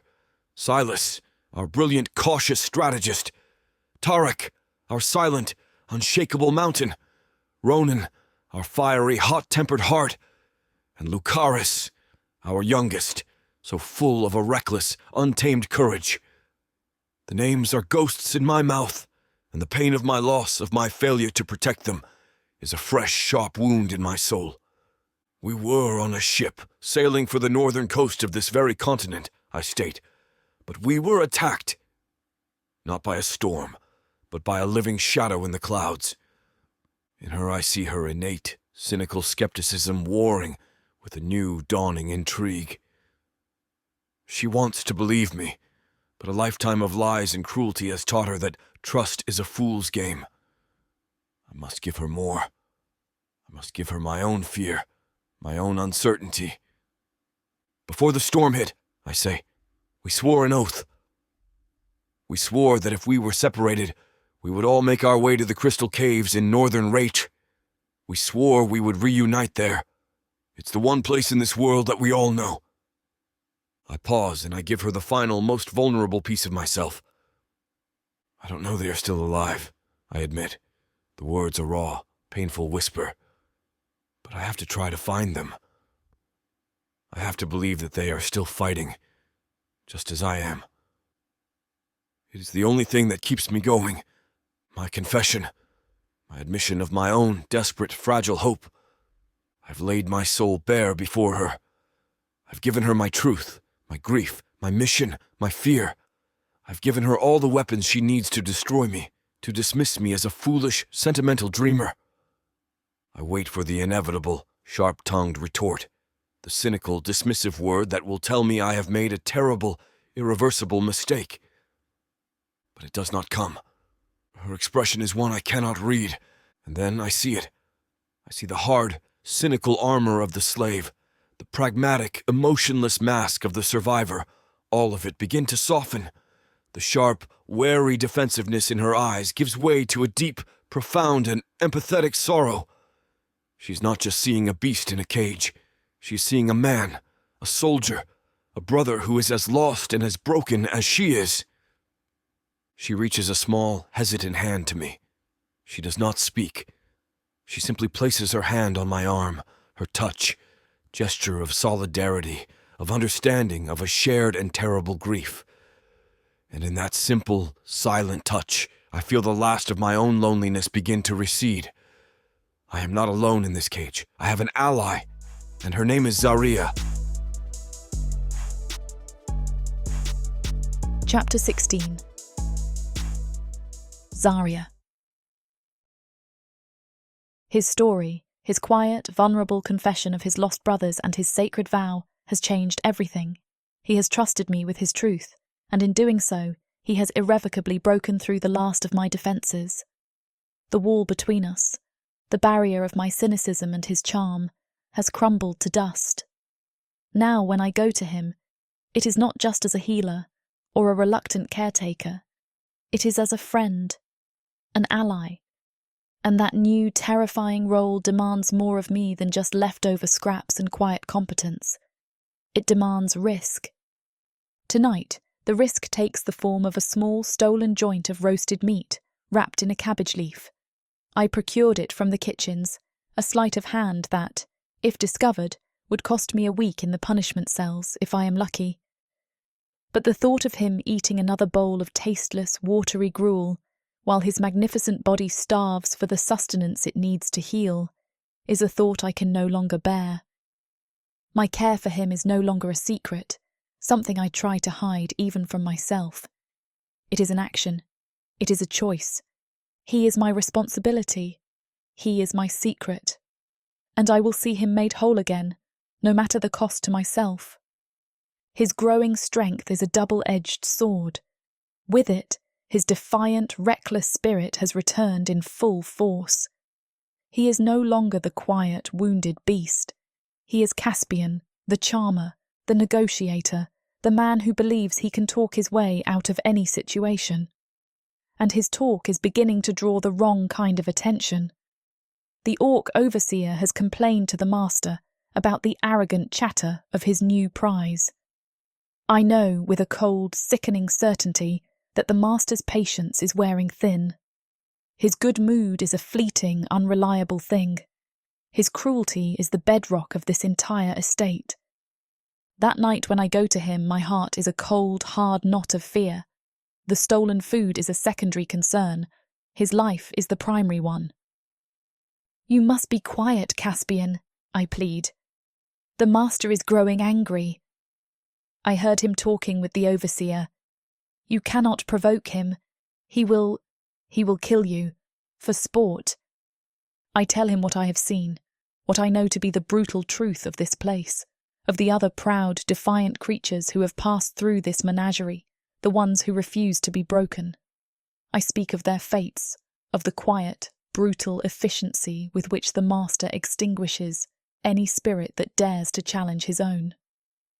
"Please," I beg, "for me. Be a beast. Be a dumb, silent animal. Just for a little while. Just until you are strong enough to fight for the freedom you speak of." He listens to my desperate, terrified plea, his expression a mixture of a quiet, gentle amusement and a deep, unshakable resolve. He reaches through the bars, his touch a warm, steadying presence against my fear. He does not seem to share my terror. In fact, he seems to find the entire situation almost entertaining. The sheer, maddening confidence of the man is a thing I cannot comprehend. It should be arrogance. But from him it feels like something else entirely. It feels like faith. He laughs. It is not the loud, arrogant laugh of a fool, but a low, soft, and confident sound that is full of a resilience I have never encountered. "My dear, sweet nightingale," he says, "I have survived a shipwreck that was orchestrated by a godlike shadow. I have survived the tender mercies of your local slavers. I assure you, I can survive the foul temper of one, jumped up and thoroughly uncharming dark elf." I have been in worse cages than this, he continues, and I have always found a way out. Trust me, Zaria, my charm may have failed, but my luck has not. This is not my end. His relentless, unshakable hope is a thing of pure, infuriating, and beautiful madness. It should not be able to exist in a place like this. It should have been beaten out of him, starved out of him, broken on the hard, cold reality of his chains. And yet, it persists. It is a brilliant, defiant light that refuses to be extinguished. And as I stand before him, I feel the hard walls of my own cynicism. The fortress of despair I have spent 15 years building begin to erode against the steady, gentle tide of his faith. I want to argue with him. I want to scream at him, to tell him that he is a fool, that he does not understand the true nature of this place, that his hope will be the death of him. But I cannot, because a small, treacherous, and long-forgotten part of my own soul does not want to argue with him. It wants to believe him. It has been 15 years, and now I have the courage to ask the most dangerous question in the world. What if? What if he is right? What if this cage is not the end? What if escape is not an impossible, foolish dream? The thought is a terrifying, wonderful thing. The feeling is so powerful, it makes my own heart ache with a strange, new kind of pain. It is the pain of a heart that is beginning, after a long and frozen winter, to thaw. Chapter 17. Caspian.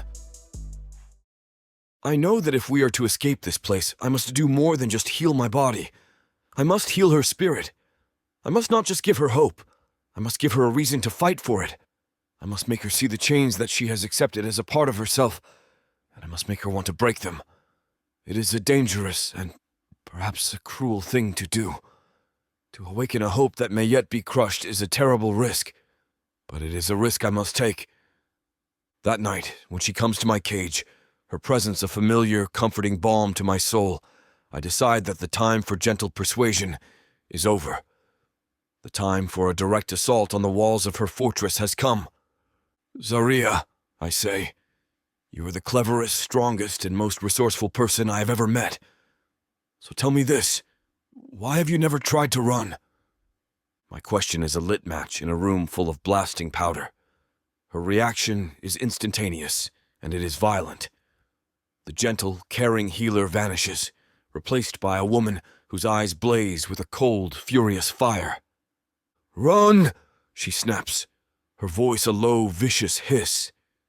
"You speak of running as if it is a choice. You are a fool. You know nothing of this place."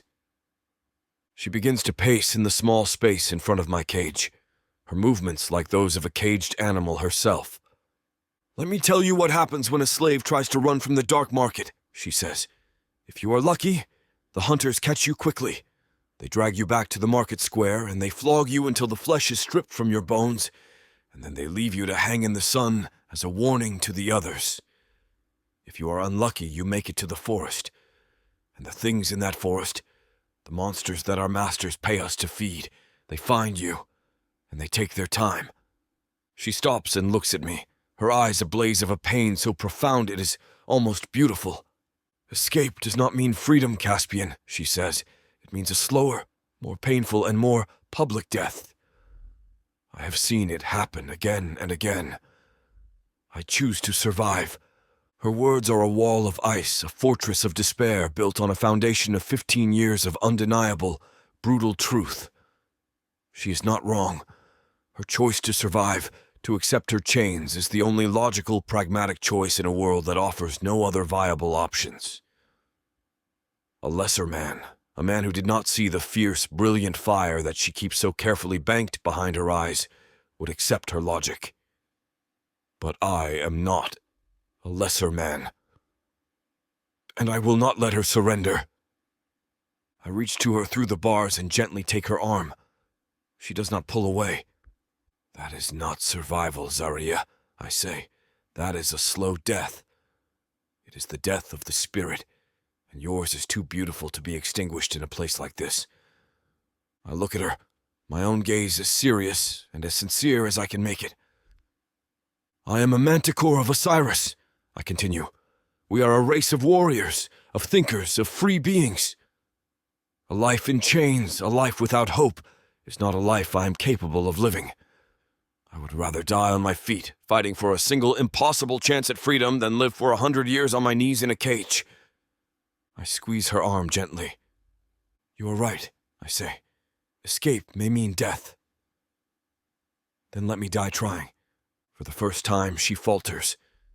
I see the hard, cynical armor that she has worn for so long begin to crack. She is looking at me, but she is also looking at herself, at her own choices, through my eyes. And I can see that she does not like what she sees. She sees a woman who has chosen a slow, quiet death over a quick, honorable one.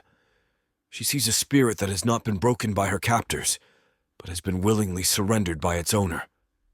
She sees a cage that is not just made of iron and magic, but of her own fear, of her own despair.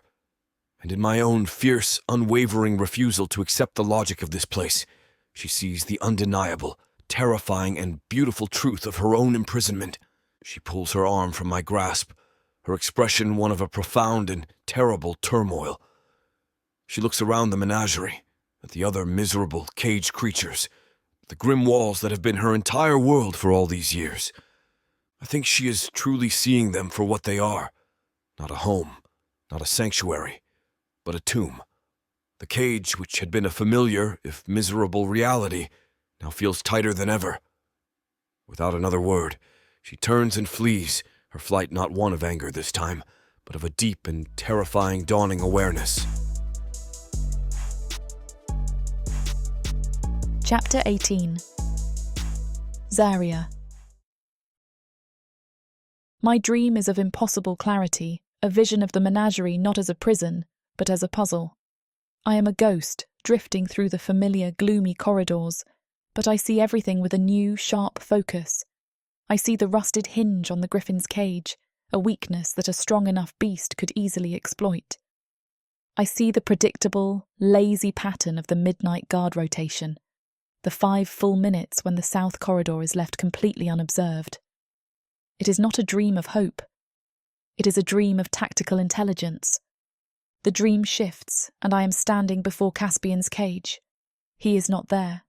The cage is empty, the door hanging open, the lock shattered on the floor. He does not speak. He does not have to. Together we turn and walk toward the main gate, which stands wide open, a silent invitation to a world I have not seen in 15 years. I feel the warmth of the sun on my skin. I smell the clean, sweet scent of a world outside these walls. And the feeling is so real, so powerful, so overwhelmingly beautiful, that it shatters the dream and throws me back into the hard reality of my own personal hell. I wake. I am not under an open sky. I am in my cold, dark, windowless cell. It was just a dream, a beautiful, lying torment, a hot, furious anger, an anger born of that deep, profound pain, washes over me. And it is all directed at him. Caspian. He has done this to me. He has infected me with his impossible, foolish hope, and that hope has given my own mind the tools it needs to torture me in new and exquisitely cruel ways. Before him my dreams were a blessed, empty void. Now they are a beautiful, lying torment that shows me exactly what I cannot have. I curse him. I curse his smile. I curse his wit. I curse his unbreakable spirit. I curse him for making me remember.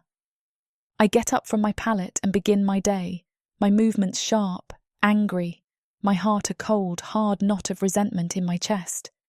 He has made me weak. He has reminded me of the true nature of my own cage, and in doing so, he has made it unbearable. I will not forgive him for it. I will crush this hope before it can destroy me. I carry on as usual, my face a mask of my usual grim indifference. But the dream has changed something in me. It has planted a seed of dangerous curiosity. As I move through the corridors, I find my eyes drawn to the very things I saw in my dream.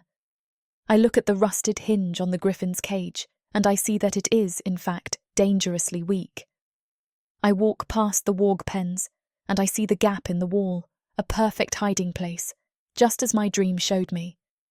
I am not hoping, I am observing, I am gathering intelligence.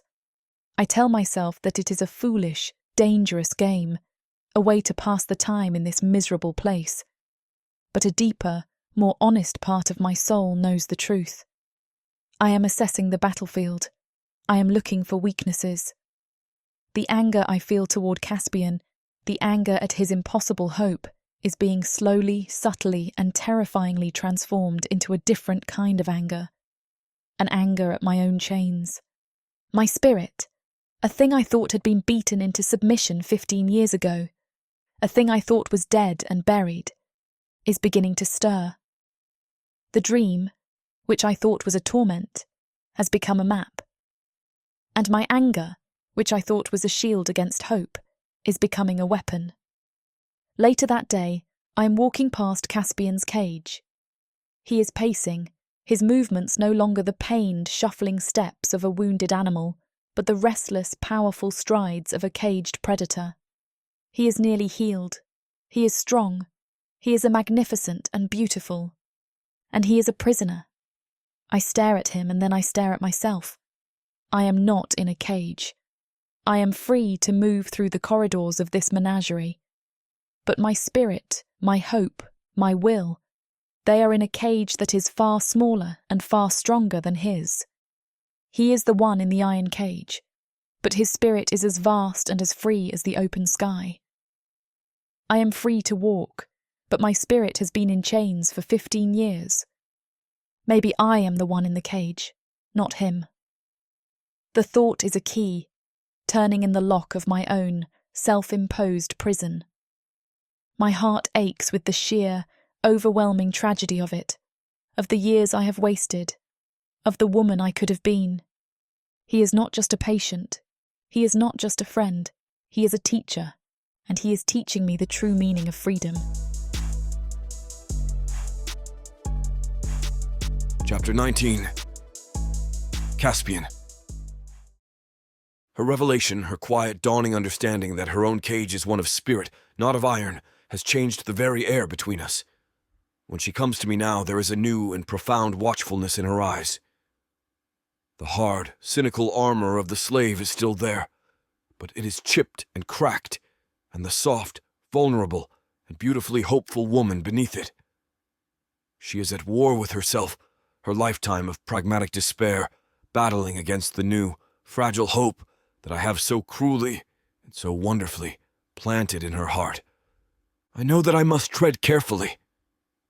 To push too hard, to be too charming, too confident, would be to frighten her back into the safety of her fortress. But to do nothing would be to let that fragile, newborn hope wither and die in the oppressive darkness of this place. I must be a gentle and a patient suitor. I must woo not just the woman, but her very will to live, her very capacity to dream. Tonight, I decide to test her resolve, to see just how far the cracks in her walls have spread. I greet her not with the quiet sincerity of our last few encounters, but with a flash of my old, easy charm, a playful, flirtatious grin that I've not truly felt since before the shipwreck. "My beautiful nightingale," I say, "you have come to grace my humble cage with your presence once more. To what do I owe the honor?"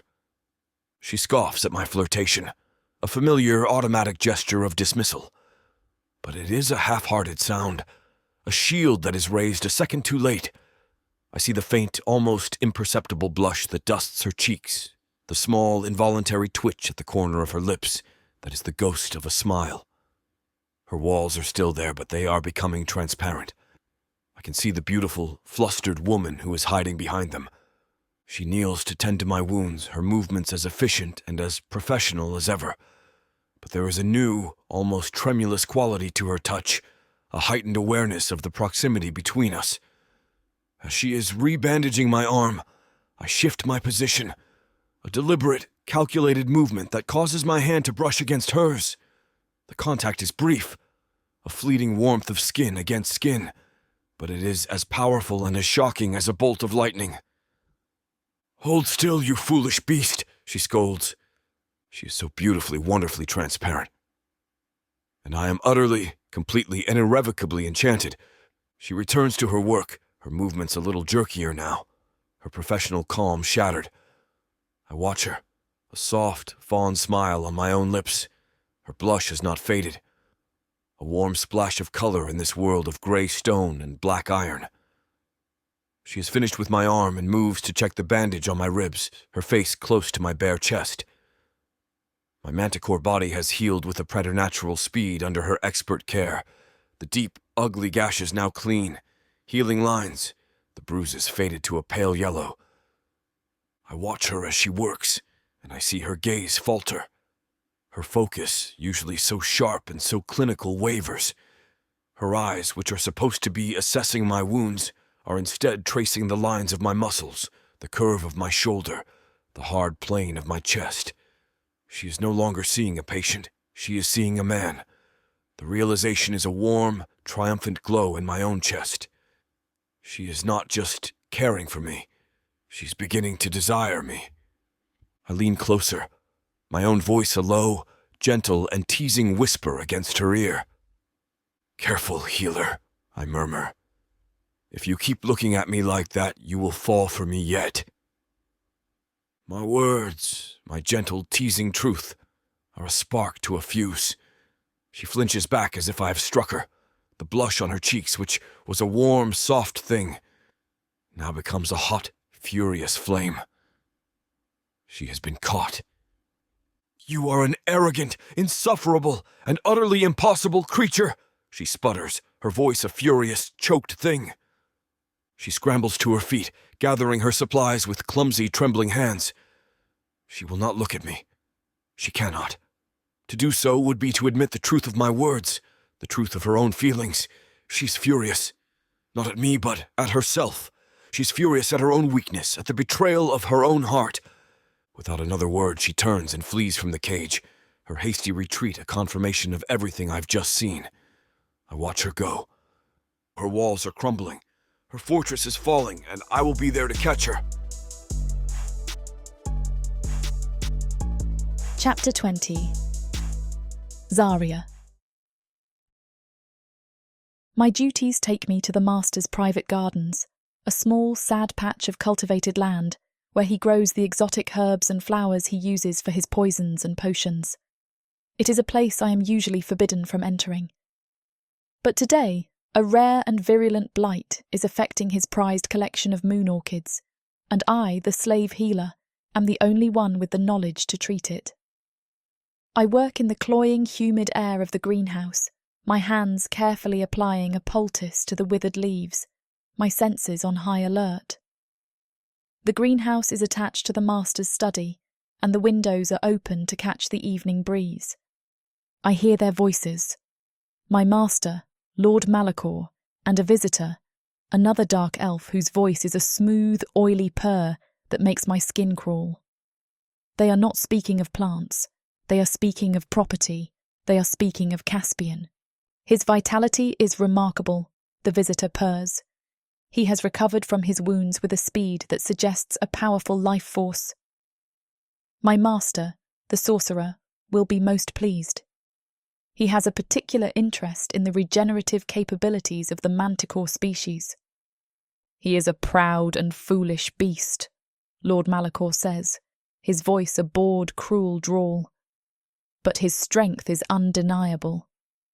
The price we agreed upon stands." "Of course, my lord," the visitor says.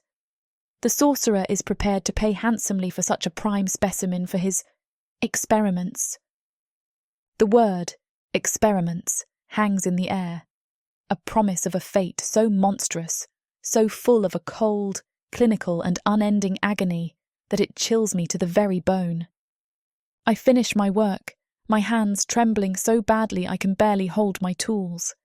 I bow to my master, who dismisses me with a lazy, arrogant wave of his hand, his attention already returned to his visitor.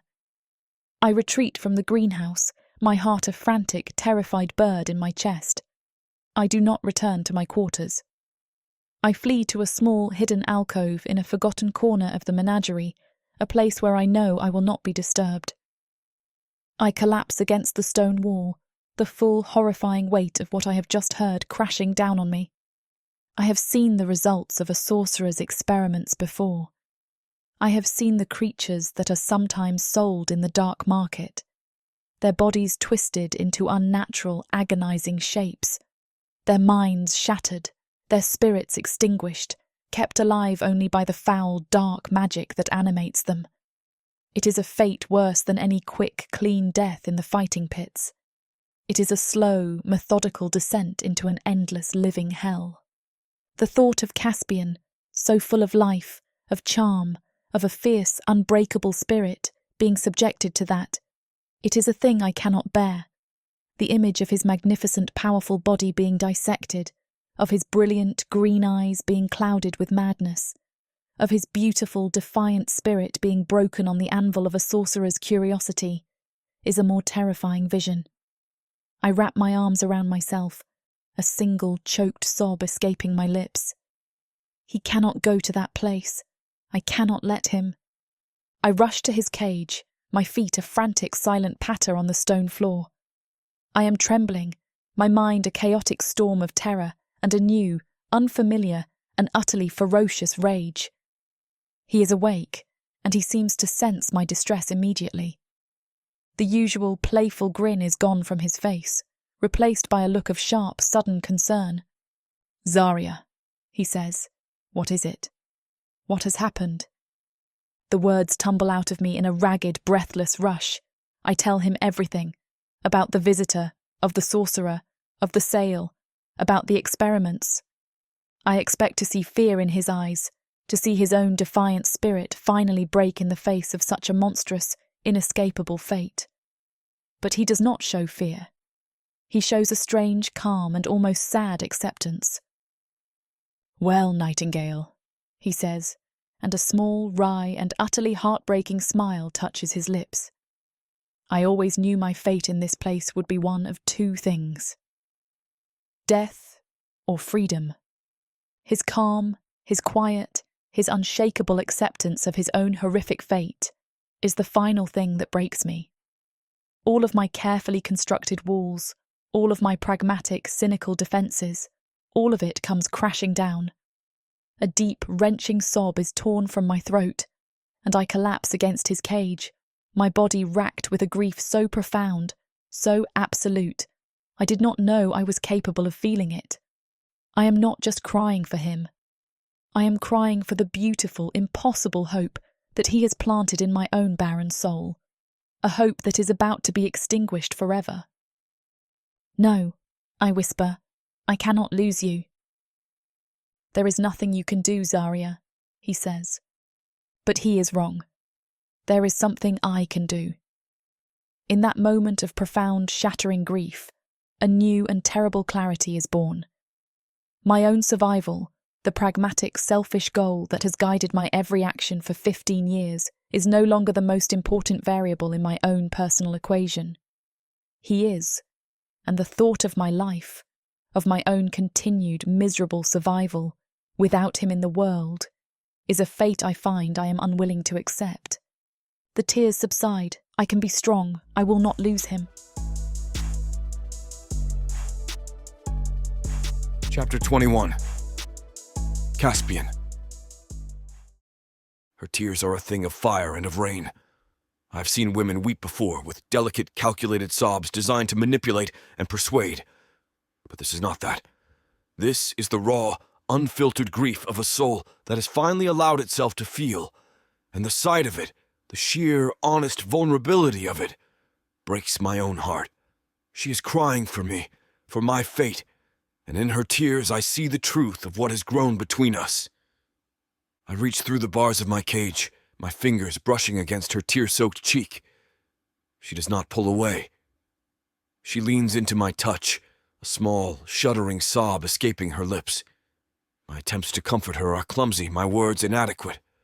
I am a charmer, a man of wit and of pretty, empty words. I do not know how to speak the language of true, honest comfort, so I do not speak. I simply stay with her, my hand a gentle, steady presence on her face, my thumb wiping away the tears as they fall. I am her prisoner and she is mine. We are two souls, trapped in our own separate cages, finding a strange and beautiful solace in our shared, impossible predicament. In this moment, her pain is my pain, her grief my grief. And I know with certainty that I would do anything, I would suffer any torment to see her smile again. After a long, shuddering moment, her sobs begin to subside. She looks up at me. I see the fear there, the grief, the rage.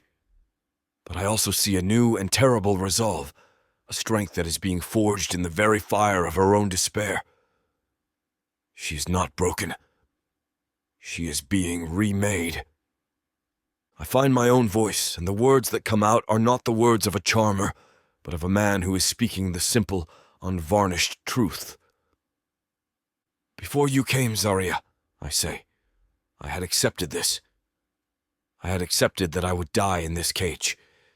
It is not an honorable death, but it is an end, and a manticore warrior knows how to face his end. I let her see the truth in my own eyes, the vulnerability I have kept so carefully hidden behind my mask of easy confidence.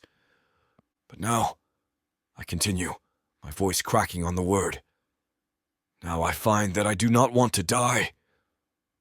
You have shown me a courage, a strength, a light in this darkness that I did not think was possible. You have given me a reason to fight. You have given me a reason to live. She does not speak. She simply moves closer, pressing her body against my cage. She reaches her own hands through the bars, her small, gentle fingers gripping my arms. We are separated by the iron and the magic of my prison, but in this moment, we have never been closer. She rests her forehead against the bars, her own forehead now just inches from mine.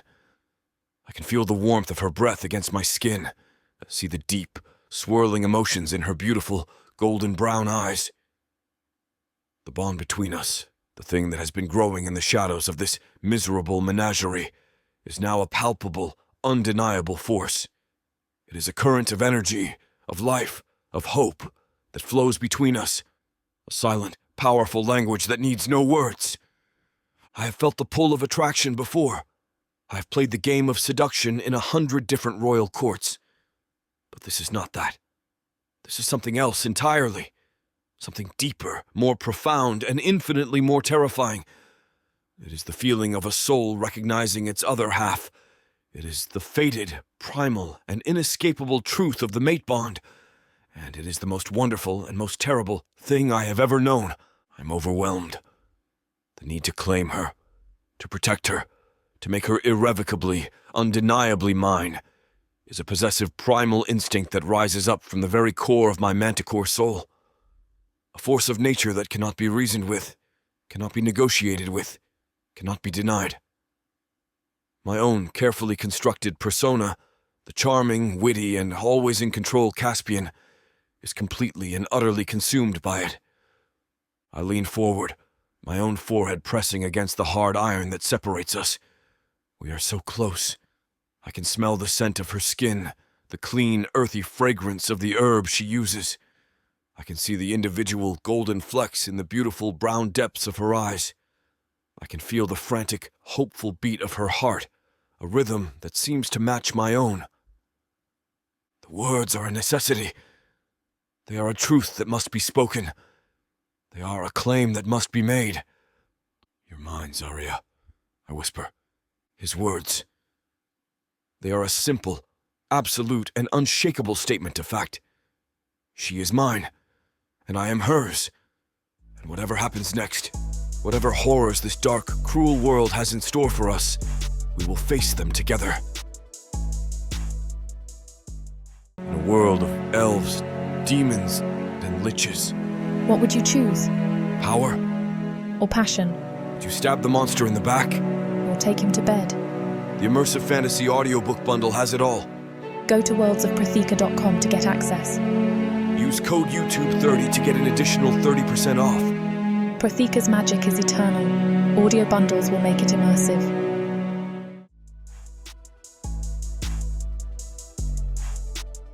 Chapter 22. Zaria.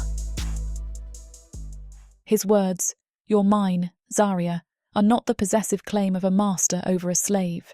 They are something else entirely, a declaration of a bond so profound it resonates in the very marrow of my bones. He is not claiming ownership. He is stating a fact of the soul, a truth that my own heart, against all logic and reason, recognizes as its own. My own fear, my own cynical defences, all of it is a distant, meaningless echo in the face of this beautiful, terrifying, and undeniable truth. My heart, a thing I thought had been turned to stone by 15 years of hard, bitter survival, soars. It is a frightening, exhilarating, and completely unfamiliar sensation, a feeling of a hope so powerful it is almost a pain. Not since I was a child, I felt a sense of belonging, not to a place, not to a master, but to a person. And in his fierce, protective gaze, I see not a cage, but a sanctuary. I am shaken by my emotions. I, who have built a fortress around my own heart, have just had its gates thrown open by a single whispered declaration from a manticore in a cage. The world, which has been a grey, monotonous and predictable landscape of misery, is suddenly, impossibly, filled with a vibrant, terrifying and beautiful colour. He has given me his heart, his vulnerability, his truth. And now, I must give him a gift in return. I cannot offer him freedom. I cannot offer him a life of peace and quiet. But I can offer him a moment of simple, uncomplicated pleasure. A small, stolen moment of grace in the heart of this ugly, brutal world.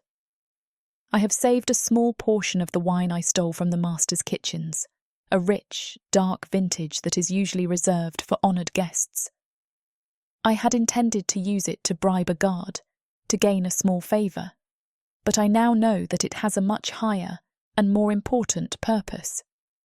That night I sneak back to his cage, not with bandages and salves, but with the stolen wine and 2 small tin cups.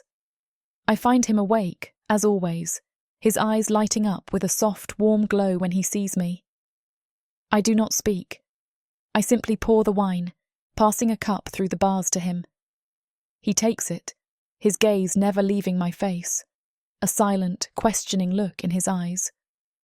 We sit in a comfortable, intimate silence, the only 2 living souls in the dark, sleeping menagerie, and we share the stolen wine. It is a communion, a sacrament, a quiet celebration of the bond that now exists between us. We laugh together, our laughter a soft, conspiratorial sound in the darkness, a small, defiant act of joy in a place that is designed to extinguish it. For a few precious moments, we are not a slave and a prisoner. We are just a man and a woman sharing a stolen moment of peace. And in those moments, I feel more alive than I have ever been. The wine, the shared laughter, the simple, profound comfort of his presence. It all works to lower my own carefully constructed walls. I find myself telling him things I have never spoken aloud to another living soul. I tell him of my parents, of the small, windswept farm where I was born. I tell him of the day I was sold, of the dead look in my father's eyes as he handed me over to the slavers. He listens, his expression a mask of empathy. He does not offer me pity. He simply listens, and in doing so, he gives my own long-buried past a sense of reality, of importance. He makes me feel as if my own small, broken story matters. And when I have finished, when the last of my sad, bitter tale has been told, he offers me a gift in return. He tells me more of Osiris. He tells me of a city of light, of a people who value wisdom and art, of a world where honour is the highest currency.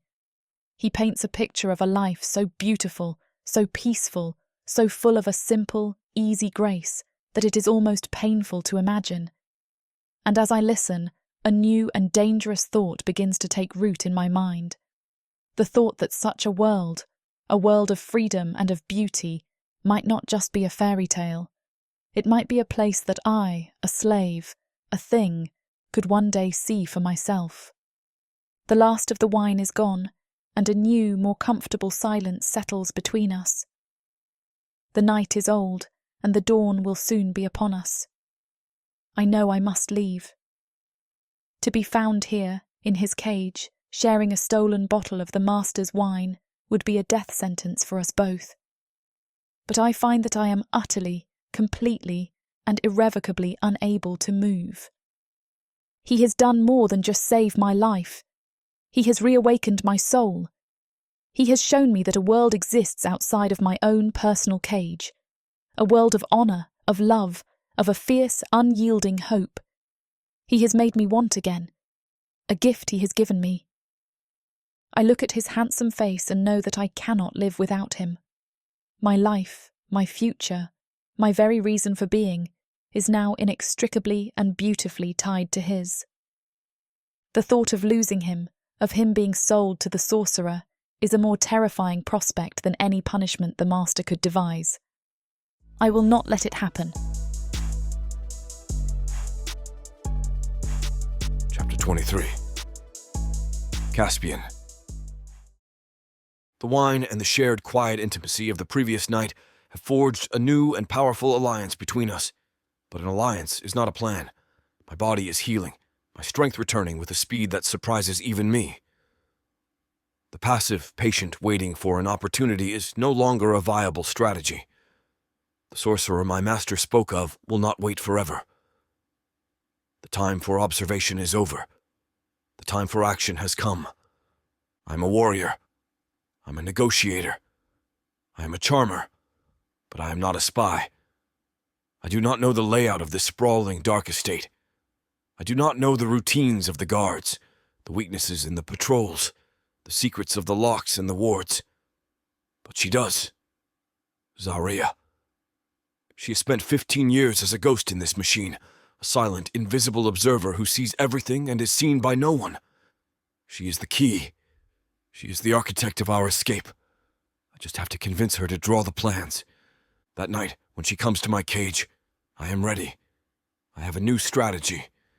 It is not a strategy of charm or of wit, or even of gentle persuasion. I will not just ask for her help. I will make her my commander.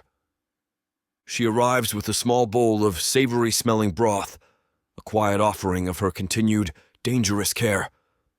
I wait until she has passed it through the bars, until she is kneeling before me, her expression a familiar, comfortable mask of weary professionalism. "Zaria," I begin, my voice a low, serious thing, devoid of any of my usual playful flourishes. "I'm going to escape, and you're going to help me." Her head snaps up, her eyes wide with shock and fear. "That is impossible," she says. "No," I counter, my own voice a quiet, unwavering thing.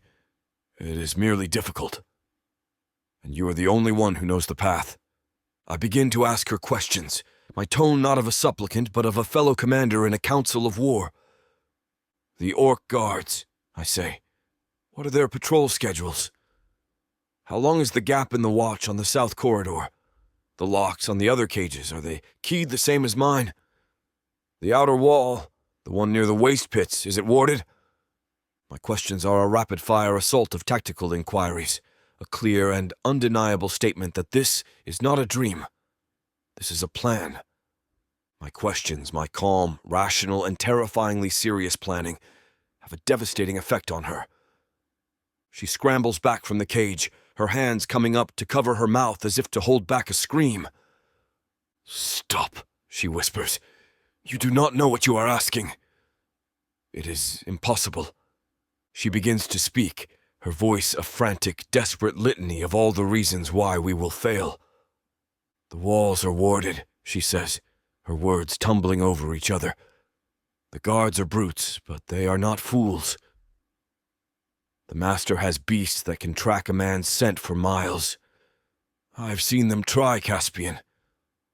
I have seen them all try, and I have seen what happens to them when they are caught. They do not just kill you. They make an example of you. They make your death a slow and a loud and a terrible thing.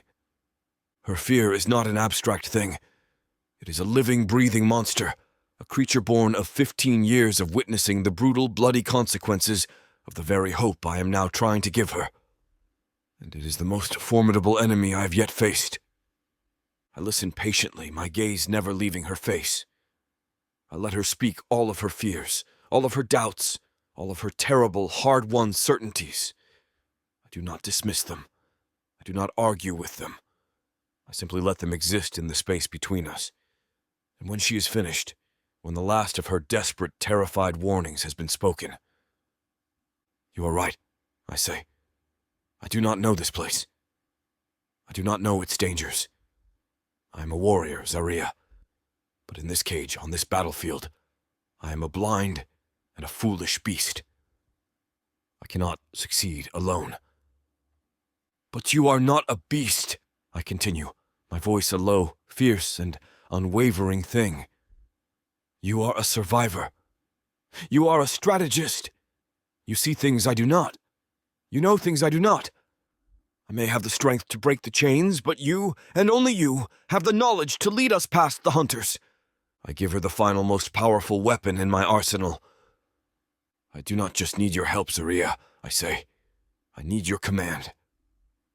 I trust you, not just with my life, but with our freedom. The weight of my trust, my complete and total surrender to her knowledge, her skill, her command, is a terrifying and a thrilling thing. I see it in her eyes. It is the key to her cage. And she is beginning, just for a moment, to consider using it." Chapter 24. Zaria. The dream comes again, vivid as fire against my closed eyelids. I'm standing in sunlight, real sunlight, not the sickly glow of enchanted torches that light the dark market's endless night. The warmth kisses my skin, and for once, my hands are clean. No blood beneath my fingernails, no stench of fear and desperation clinging to my clothes. Just warmth and wind and the impossible blue of an open sky. And Caspian is there, not caged, not chained, not bleeding from fresh wounds I meant to tend. He stands tall and proud, his green eyes bright with mischief and something deeper, something that makes my heart skip even in sleep. His hand reaches for mine, fingers intertwining like we have every right to touch, like no one will beat us for it. "Zaria," he whispers, my name soft on his lips. Before I can protest that I'm not his anything, that I'm nobody's, he's cupping my face with gentle hands. His thumb traces my cheek, and I realise I'm not wearing the mask I've perfected. The cold indifference that keeps me alive. I'm just me. Vulnerable and aching and so desperately lonely I could scream. "You're free," he murmurs, and then his lips are on mine. The kiss is everything I've never allowed myself to want. Tender but fierce, claiming but giving. And I melt against him like I've never melted for anyone. His mouth moves against mine with reverent hunger, and I taste freedom on his tongue, taste hope and desire, and I wake with a gasp, my heart hammering against my ribs. The cold stone floor of my cell greets me, harsh and unforgiving. The air tastes of metal and misery, not wind and sunlight. My lips tingle as if the dream kiss was real, and I press shaking fingers to them, horrified by how much I want it to be. Fool, I curse myself, sitting up and wrapping thin arms around my knees. Stupid, weak fool. But I can still feel the phantom warmth of his hands on my face, the way my name sounded like something precious when he spoke it. My skin burns where Dream Caspian touched me, and lower, between my thighs, I ache with a need I've spent years learning to ignore. I've seen what desire does to slaves. I've watched girls get soft over a kind word or gentle touch, only to have their hearts shattered when their masters tire of the game. I've stitched up the wounds of those foolish enough to think they could find love in chains. I swore I'd never be one of them. Yet here I am, flushed and trembling, over a dream of a man I should see only as another wounded animal to patch up. The day passes in a haze of routine. tending the other creatures in the menagerie, mixing salves, avoiding my master's cold gaze when he inspects his collection. But my thoughts keep drifting to green eyes and that insufferable grin, to the way Caspian looks at me like I'm more than just another slave, like I'm a person worth seeing. When evening falls and the guards retreat to their cups and dice, I tell myself I'm only going to check his wounds. Nothing more. The cuts on his back need fresh bandages, and infection is always a risk. It's practical, reasonable. It has nothing to do with the way my pulse quickens at the thought of seeing him. The menagerie is quiet, except for the occasional rustle or low growl from the other cages. I slip through the shadows like I've done 1,000 times before, clutching my supplies with white knuckles. But tonight feels different. Tonight, the air itself seems to hum with anticipation. I find Caspian sitting against the back wall of his cage, his head tilted back and eyes closed. For a moment, I think he's asleep, and something in my chest clenches at how vulnerable he looks. Even here, even caged and wounded, there's a dignity to him that captivates me. "Rough dreams, Nightingale." His voice is soft in the darkness, and I jump slightly, his eyes open, finding mine with unerring accuracy. "I wasn't—" I start, then stop. There's no point in lying. He sees too much. "How did you know?" "You look like you've seen ghosts." He shifts, wincing slightly as the movement pulls at healing wounds. Or maybe like you've been running from them. I set my supplies down with trembling hands, kneeling just outside the bars. "Turn around. Let me see your back." "Always so gentle with your bedside manner," he teases, but he obeys. The bandages come away stained but not soaked, a good sign. I begin cleaning the wounds with careful strokes, trying to ignore the way his muscles tense under my touch. "You dream of freedom," he says quietly. It's not a question. My hand still. "Everyone dreams. But not everyone dreams of it the way you do. I can see it in your eyes when you wake, that moment before you remember where you are. You look radiant." I duck my head, focusing on rebandaging a particularly deep cut. Dreams are dangerous. So is living without them. His words hang in the air between us, heavy with meaning. I finish tending his back in silence, but I don't retreat. Instead, I sit there, staring at the strong line of his shoulders, at the scars that map his skin like a history of survival. "In my dream," I whisper before I can stop myself, "you kissed me." The admission falls from my lips like a confession. Caspian goes very still, and for a moment I think I've made a terrible mistake. But then he turns slowly until he's facing me again. "And how did it feel?" His voice is rough, intimate in a way that makes the heat pool low in my belly. "Like freedom," I breathe. Something blazes in his green eyes, fierce and hungry. "Zaria." Before I can lose my nerve, I reach through the bars. My fingers find his cheek, tracing the line of his jaw like I did in the dream. His skin is warm and real under my touch, stubbled and scarred but achingly alive. He leans into my caress, eyes fluttering closed. "You don't know what you're doing to me."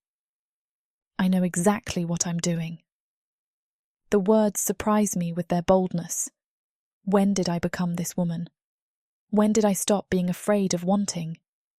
His hand covers mine, pressing my palm firmly against his cheek. "If we do this, there's no going back. You understand that, don't you?" I do understand. This isn't just about pleasure or comfort. It's about claiming something for myself, about refusing to let them strip away every piece of who I am. It's about choosing him, choosing this moment, choosing to feel alive even in hell. "I don't want to go back," I whisper. That's all the permission he needs. His free hand comes up to cup the back of my neck, drawing me closer to the bars until our foreheads nearly touch. The metal is cold against my skin, but his breath is warm on my lips. "My beautiful Nightingale," he murmurs. You have no idea how long I've wanted this. Then his mouth is on mine through the bars, and it's everything the dream promised and more. He kisses me like I'm precious, like I'm worth savouring, and I melt against the cage that separates us. His tongue traces my lower lip, and I open for him with a soft moan that seems to echo in the darkness. Sorry for the interruption. I know you were gearing up for a steamy scene, but it's way too hot for this platform. If we want to keep sharing our stories for free, we have to abide by this platform's guidelines. To get the full unabridged audiobook, go to worldsofprotheka.com. Browse through unabridged audiobooks, countless ebooks and bundles offered at a discount. If the thought of me whispering all the dirty details into your ear isn't enticing enough, use discount code YouTube30 to get 30% off of all digital products. Story after story, audiobook after audiobook, the Worlds of Protheka are waiting for you. Protheka's magic is eternal. But unabridged, it's unforgettable. Zaria, he whispers, reaching for me through the bars. His fingers tangle in my hair, and he draws me close enough to press a soft kiss to my lips. My brave, beautiful nightingale. I clean my hand on a spare cloth, trying to process what just happened. The taste of him still lingers on my lips, and between my thighs I ache with unfulfilled need. But it doesn't matter. This wasn't about my pleasure. It was about choosing, about claiming this moment, this connection, despite the chains that bind us both. Rest now, I murmur, already gathering my supplies. If I stay much longer, I'll be discovered, and then we'll both pay the price. But as I slip away into the shadows, I carry the memory of his surrender with me like a secret flame. Tomorrow, I'll be the cold, practical healer again. Tonight, for a few stolen moments, I was a woman desired and desiring in return. Chapter 25. Caspian. Her dream, her quiet, vulnerable confession of a hope she despises, has shifted the very ground beneath my feet. I'm not playing a game of seduction to pass the time. I'm the custodian of her fragile, newborn hope, a responsibility I find more terrifying and more sacred than any mission my king has ever given me. My own desire to escape, to return to my brothers, is now inextricably bound to my need to see her free. Tonight she is different. She tends to my wounds with her usual efficient grace, but her hands tremble slightly when they brush against my skin. Her gaze, usually so direct and so dismissive, now darts away whenever I try to meet it. She's a fortress that has been breached, and she does not know whether to fight or to surrender. I know that I must be patient. I must be gentle. I must not push her, for fear of sending her retreating back into the lonely, familiar safety of her own despair. But I also know that I cannot let her retreat. I must show her that the hope she feels, as terrifying as it is not a weakness. It is a strength. It is a weapon. It is the one and only thing that can get us out of this dark, miserable place. After she has finished tending to my wounds, after she has left me with my meager meal, a silence heavy with unspoken things settles in the cage between us. She is about to leave, to flee back to her own cell, but I cannot let her go, not yet. Stay, I say. She freezes, her hand on the latch of the cage door. She does not turn around. There is no reason for me to stay, she says. Stay with me, Zaria, I say again, my voice a soft, intimate whisper. Just for a little while. I do not like to eat alone. It is the simplest of truths, but it is a truth nonetheless. And in this world of lies and cruelty, a simple truth can be a powerful thing. She is quiet, her back still to me. Her training, her every instinct for survival is screaming at her to run, to hide, to not allow this dangerous, foolish connection to grow. But her heart, the quiet, lonely heart that she has kept locked away for 15 years, is whispering a different command. Slowly, hesitantly, she turns. She does not come back into the cage, but she does not leave. She simply sits on the filthy floor just outside the bars, her back against the wall, a silent, reluctant, and beautiful companion to my lonely meal. We eat in a comfortable, intimate silence. I eat the small piece of bread she has brought me, and I share with her the piece of fruit she gave me the night before. It is a small, simple act, but it is an act of partnership, of a shared and equal trust that is a world away from the master-slave dynamic that has defined her entire life. In this moment, in the dim, flickering light of her small candle, we are not a prisoner and a slave. We are just a man and a woman sharing a meal. When we are finished, I reach through the cage and simply offer my hand, palm up, a silent, open gesture of trust. She looks at my hand for a long, heavy moment, and then with a slow, hesitant movement, she places her own, small, calloused hand in mine. Her skin is warm, her touch a gentle, shocking jolt of a pure human connection. I bring her hand to my lips, my own movements slow, deliberate, and full of a reverence I did not know I possessed. I do not kiss her palm in a gesture of charming seduction. I press a soft kiss to her knuckles, a gesture of a knight to his lady, a promise of a loyalty and a devotion unspoken. It is a gesture from a world she has only ever dreamed of, a world of honor, of chivalry, of a gentle, respectful love. My simple, reverent gesture is her undoing. A single, perfect tear escapes her eye and traces a path down her cheek. She snatches her hand back, a choked, ragged sob escaping her lips, and she scrambles to her feet. She is about to flee, to run back to the safety of her own lonely darkness. But I cannot let her go. Not like this. Zaria, I say, I do not know what will happen to us, if we will even survive this. But I swear to you, on the honor of my ancestors, on the memory of my lost brothers, you will never be touched without gentleness again, not by me, not by anyone. I will not allow it. My promise, my fierce, protective, and utterly impossible vow rests between us. She does not speak. With a final, choked sob, she turns and flees into the darkness of the menagerie, leaving me alone in my cage, my heart aching with the sheer, overwhelming, and beautiful weight of the promise I have just made. Chapter 26. Zaria.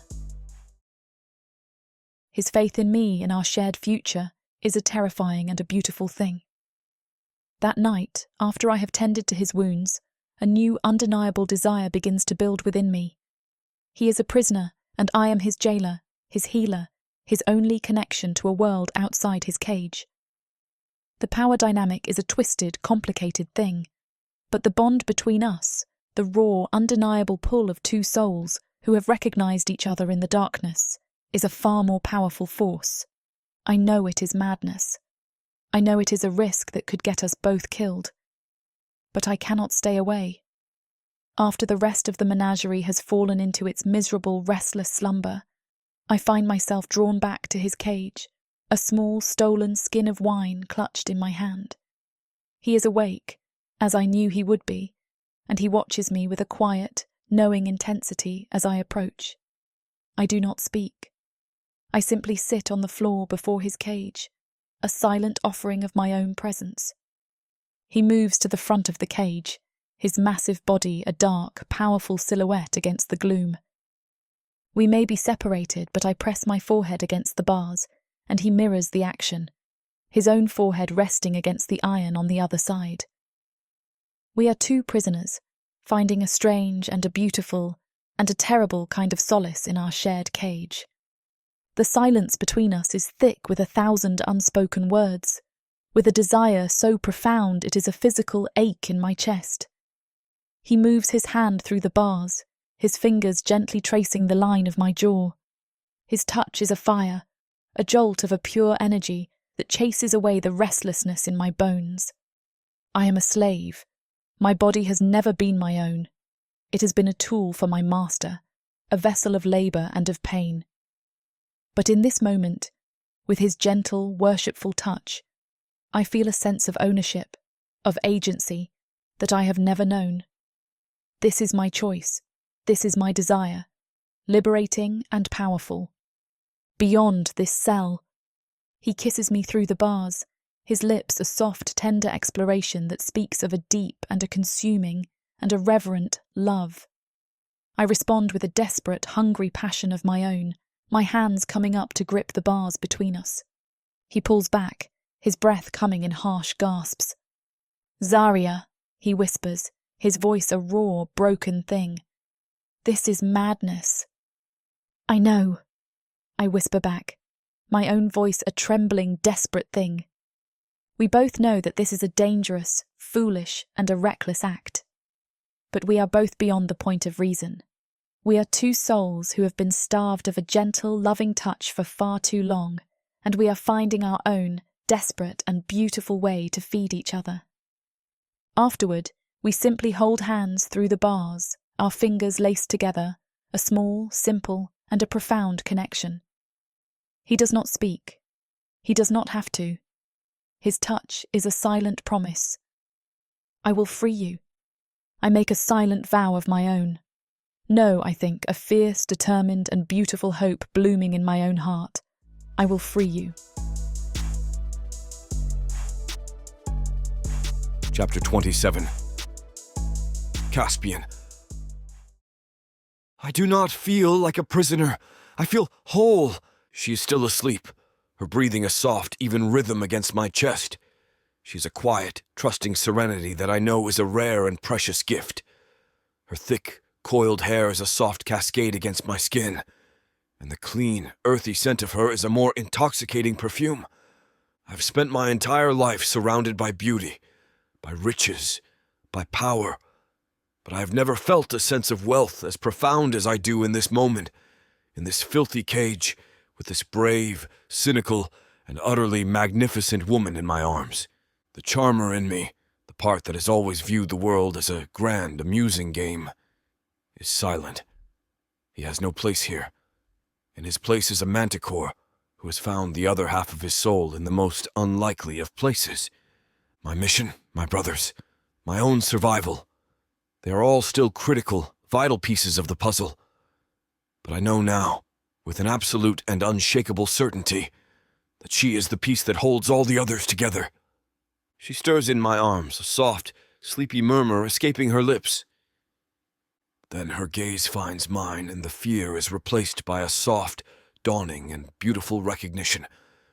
A faint, shy smile touches her lips, a smile that is just for me. I have spent a lifetime using words as weapons, as tools, as a means to an end. But now, in the quiet intimacy of the morning, I find that I have no words for the emotion that is swelling in my chest. I can only offer her the simple, unvarnished, and utterly terrifying truth. I lean down, my lips brushing against her hair, and I whisper the words that have been a silent, roaring fire in my soul since the moment she first healed me. You are my mate, Zaria, I say, my fated mate. I see the truth of my words register in her eyes. It is not a surprise. It is a confirmation of a truth that her own soul has already recognized. But it is also a terrifying thing. To be fated, to be bound to another, is a surrender of control, and she is a woman who has had control of nothing in her entire life except her own carefully guarded heart. I know, she whispers. I have felt it too. It terrifies me. It terrifies me as well, I admit, the confession a rare and honest thing for a man who has always prided himself on his unflappable confidence. But I am more terrified of a world without you in it. I take her hand in mine, my fingers lacing with hers, a silent, physical representation of the bond that has now been spoken aloud. The fear in her eyes does not vanish, but it is joined now by a new and powerful light. It is the light of a shared courage, of a shared fate. We are mates, and whatever comes next, we will face it as one. The sounds of the estate beginning to stir, the distant shout of a guard, the clanging of a pot in the kitchens, are a harsh, unwelcome intrusion into the sacred, quiet space we have created. The reality of our situation, of the danger we are in, comes crashing back down on us. We are still in the heart of our enemy's territory, and the sorcerer, the fate that is worse than death, is still coming for me. We have to fight, she says, her voice no longer the trembling whisper of a frightened woman, but the clear, steady voice of a warrior. We have to get out of this place. I know, I say, but not yet. We are not strong enough. We need a plan. Then we will make one, she says, a fierce, determined fire in her eyes. She is right. We will not just hope for freedom. We will plan for it. We will fight for it. Together, I see before me a beautiful woman who is now my partner. I feel a genuine, unforced smile spread across my face. We are caged. We are hunted. We are outnumbered. And I've never been more certain of victory in my entire life. Escape this world and step into one where romance and magic intertwine across realms, with stories that are not just standalone tales, but part of a vast, interconnected universe. Imagine not just one, but 100 stories, where characters, destinies, and legends cross paths in unexpected ways. 100 audiobooks from the Romantasy 100 book bundle. These aren't just isolated stories. They share themes, worlds, and threads that make every journey feel part of something grander. Fated lovers, ancient prophecies, and the delicate balance between power and passion. Get all of these stories today for a mind-blowing 90% off. That's right, 100 audiobooks for the price of 10. 800 hours of audio where these alpha males prove just how puny the human men of Protheka are. 12 complete series where they show their human women what they've been missing and more. One-time purchase, lifetime access to a universe of interconnected magic and romance. Protheka's magic is eternal. With the Romantasy 100 book bundle, your pleasure will be too.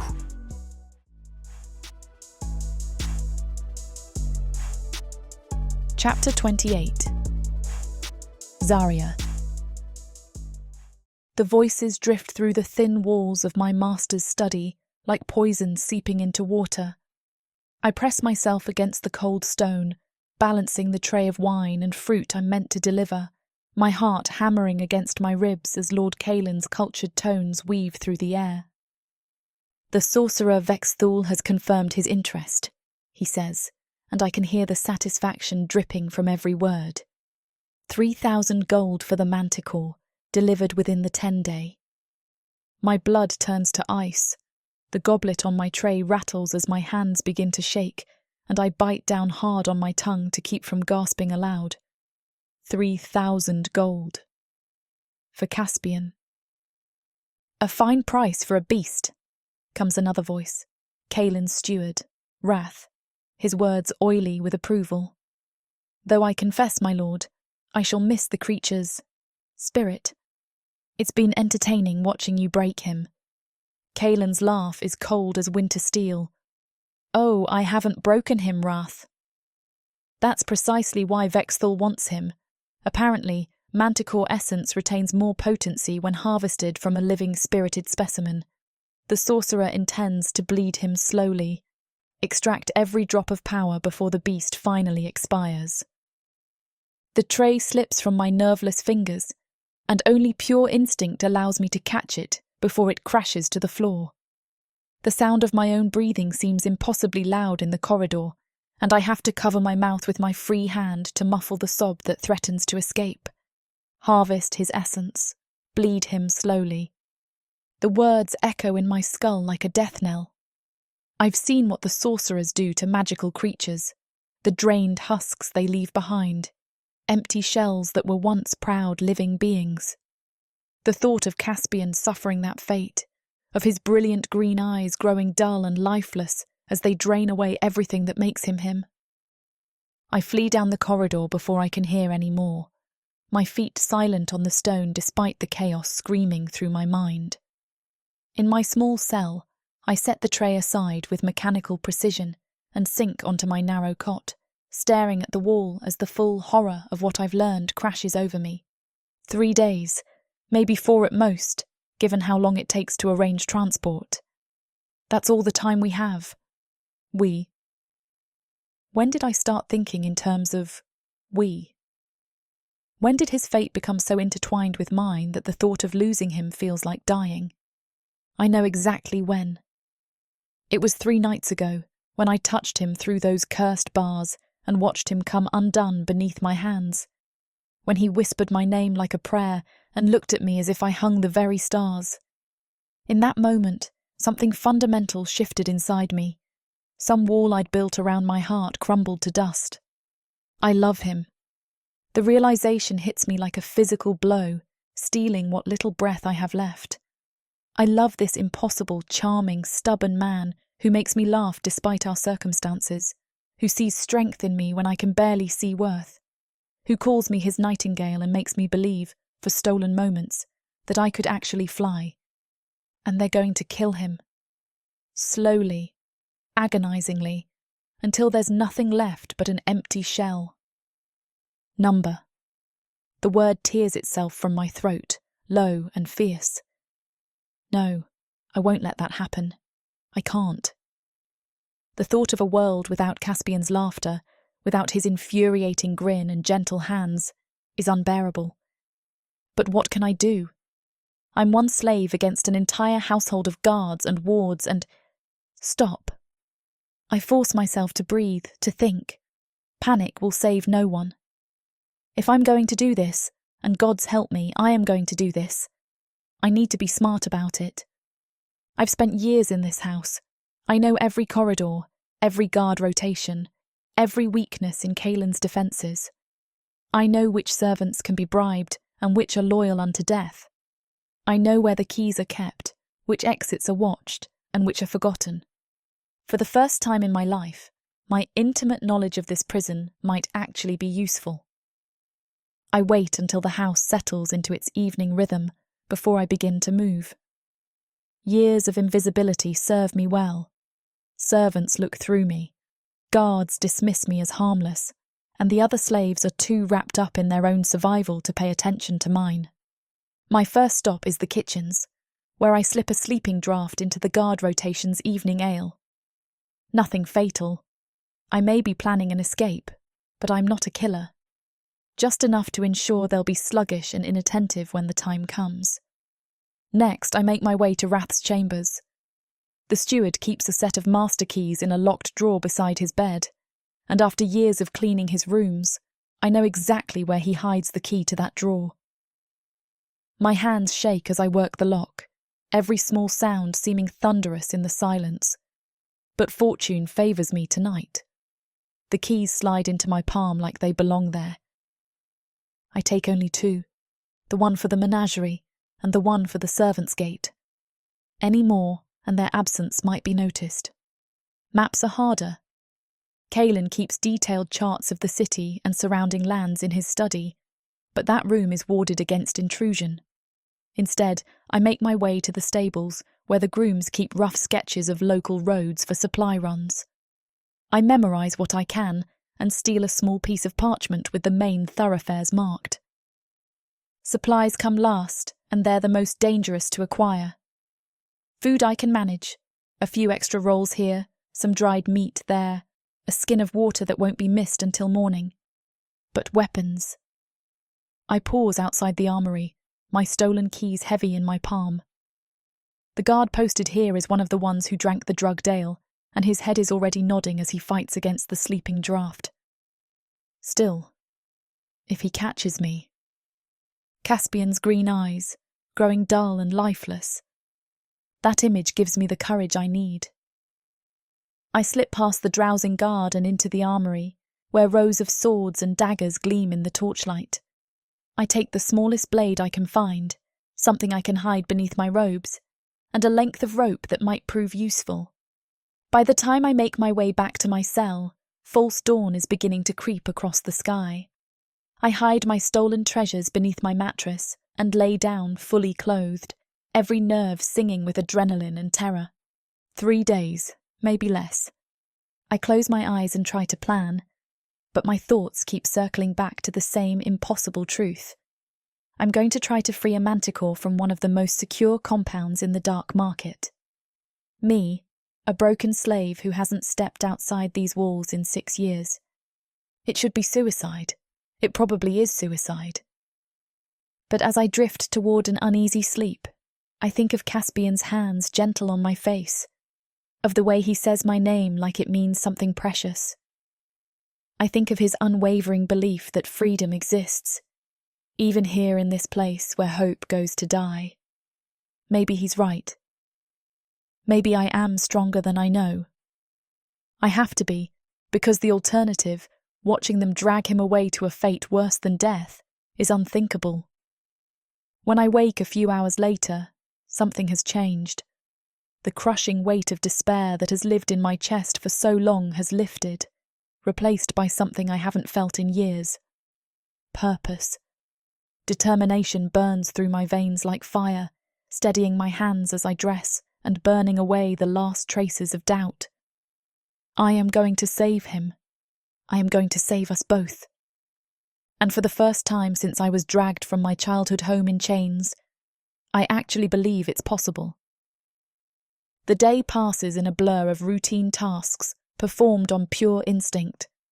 I tend the other creatures in the menagerie, mix salves, and endure Kalen's cold inspection of his collection, all while my mind races through escape routes and contingencies. When evening comes and I slip through the shadows toward Caspian's cage, I carry myself differently. I am no longer just a slave hoping to survive another day. I am a woman with a plan and the love of a good man to fight for. You look different, Caspian says softly as I approach his cage. Even in the dim light, his green eyes seem to catch every detail of my expression. Determined. What's happened? I kneel beside the bars and reach through to touch his face, letting my fingers trace the strong line of his jaw. They're selling you to a sorcerer, I tell him quietly. In 3 days, maybe less. His expression hardens, but he doesn't look surprised. For experimentation? For harvest.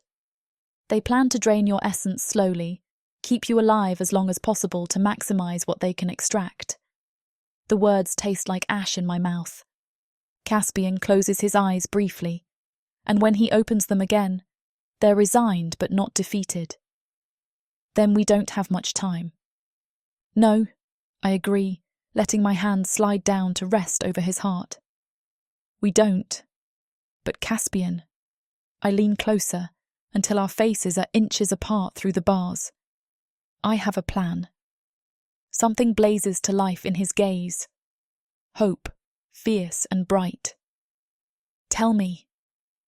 So I do. I tell him about the keys, the maps, the sleeping drafts and stolen weapons. I outline guard rotations and escape routes, potential obstacles and backup plans. With every word, his expression grows more amazed, more proud. My brilliant nightingale, he murmurs when I finish. You've thought of everything. Not everything, I admit. There are a dozen ways this could go wrong. We could be caught, killed, dragged back here for punishment worse than death. He silences me with a finger pressed gently to my lips through the bars. But we could also succeed. We could walk out of here together, free and alive and bound to no one but each other. His absolute faith steals my breath. This is why I fell for him, I realise.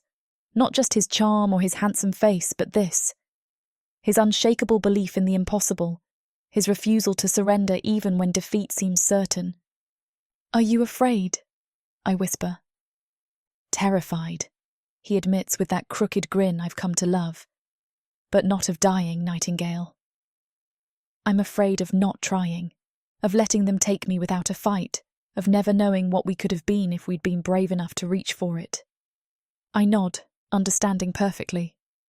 The fear is still there, coiled in my stomach like a living thing, but it no longer controls me. For the first time in my life, hope burns brighter than terror. 2 more nights, I tell him. Rest when you can, stay strong, and trust me. Always, he says simply. and I believe him. As I slip away into the shadows, I carry that faith with me like armour. Whatever comes next, we'll face it together, and maybe, just maybe, we'll both live to see the sunrise as free people. The impossible suddenly feels within reach. After I have given him his food, after I have checked his bandages, I do not leave. I sit before his cage. I act on the desire that has been consuming me all day. I reach a trembling hand through the bars. My touch is a question, a dare, an invitation. He meets it with a low growl that is a sound of pure, possessive pleasure. It is a desperate, clumsy, and an achingly beautiful act, a testament to the sheer, unyielding power of our own will. Through bars that are meant to be our prison, I give my animal a pleasure that is a fierce, defiant act of rebellion against our captors.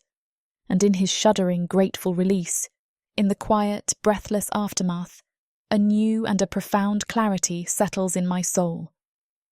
The pleasure was real. The connection was real. The hope, the desire, the fierce, brilliant light that he has brought into my life. It is all real. And it is a thing worth fighting for. It is a thing worth dying for. I begin to speak, my voice a low, quiet, and a steady thing in the darkness. The orc guard on the west wall, I say. He is lazy. He leaves his post in the hour before dawn. The wall there is high, but the mortar is old. And there is a drainage grate, its lock rusted through. Chapter 29. Caspian. The quiet, cynical slave, the ghost who moved through the corridors of the menagerie trying to be invisible, is gone. In her place is a woman of a quiet, fierce, and utterly unshakable purpose. She is a soldier preparing for a war, a general mapping out her battlefield, and I am in awe of her. She moves with a new confidence, a new sense of her own power. Her fear is still there, a constant, sharp edge that I can see in the tightness of her shoulders, in the way her eyes dart to the shadows. But she does not let it rule her. She uses it. It is the whetstone against which she sharpens her resolve, the fuel for the fire of her rebellion. And that fire, that beautiful, brilliant, and righteous fire, is a more magnificent sight than any sunrise I have ever seen. I, in turn, play my own part. I follow her lead, her silent commands. I feign a growing weakness, a return of my fever, to lull the orc guards into a state of complacent inattention. I am the charmer, the negotiator, the man of 1,000 different faces. And now, I am her loyal soldier, her most devoted follower, and I will play whatever part she needs me to play to ensure the success of our impossible plan. I watch her, and I see the true nature of courage. It is not the absence of fear. It is the choice to act in spite of it. Every day she risks exposure. Every stolen key, every flask of oil, every whispered piece of intelligence she brings to me is a gamble with her own life. And yet, she does not falter. Her belief in our shared freedom has become a more powerful force than her own instinct for survival. Her cleverness, her intimate knowledge of this dark, cruel place, is a thing of brilliant, strategic beauty. She tells me of a forgotten drainage grate in the west wall, its lock rusted through, its path leading directly to the refuse pits. She tells me of the shift change of the guards, of the 5 precious minutes when the night watch is asleep, and the morning watch is still rubbing the grog from its eyes. She has given me more than just tools. She has given me a timetable. She's given me a path. She arrives on the final night, her face pale. She carries no food, no medicine.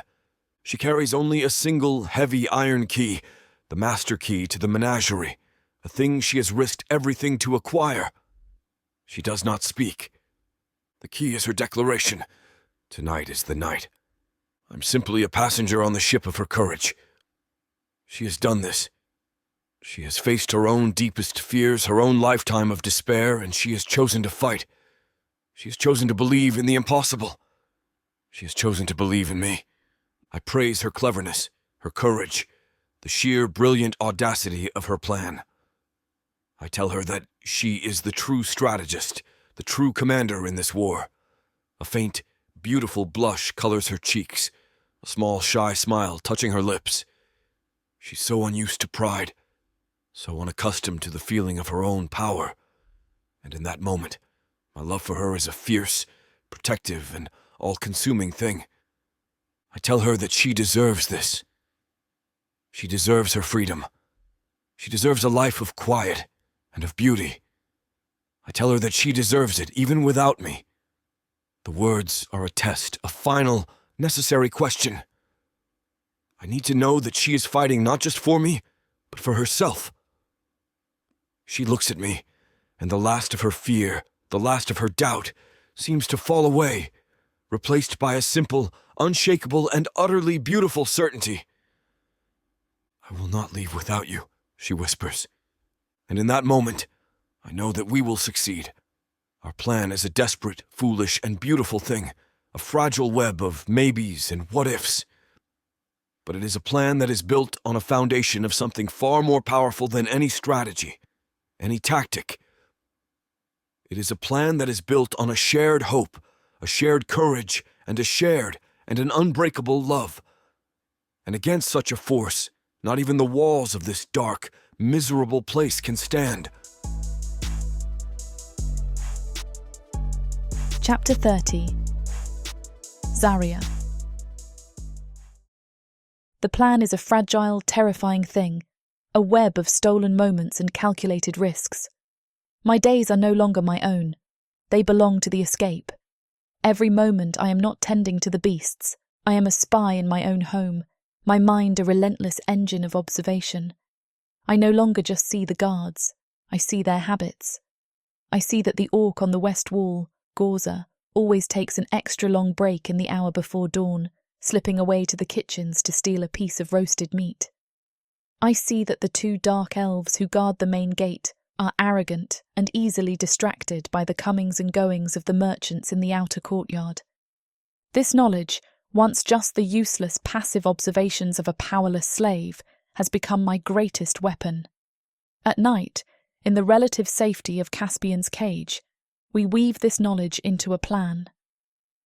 He listens as I describe the layout of the menagerie, the patrol routes, the weaknesses in the locks.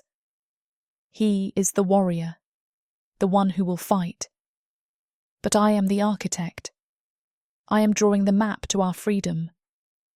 The constant dual existence is a heavy, draining weight.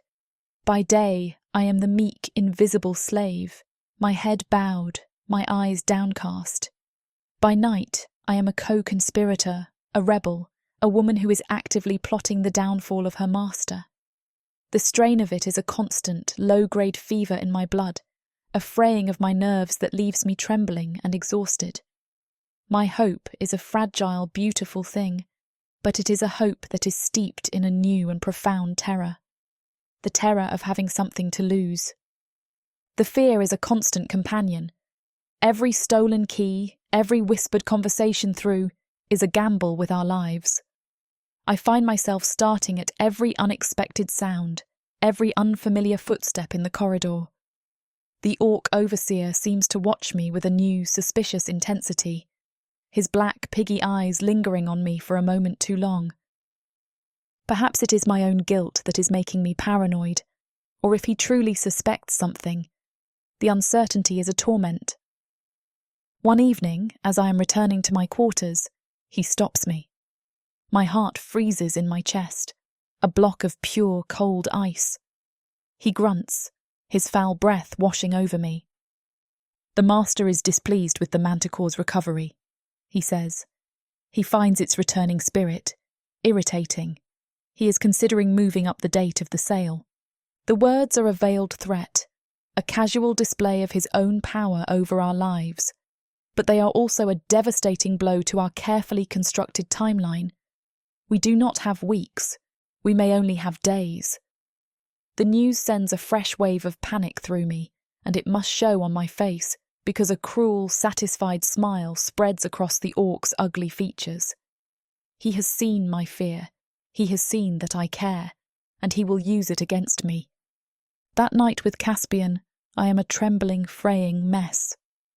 The news of the master's impatience, of our shrinking window of opportunity, has shattered my carefully constructed composure. I tell him what the overseer said, my voice a low, desperate whisper, my hands shaking so badly I can barely hold the small bowl of stolen food I have brought for him. He does not share my panic. He simply listens, his expression a mask of a calm, quiet thought.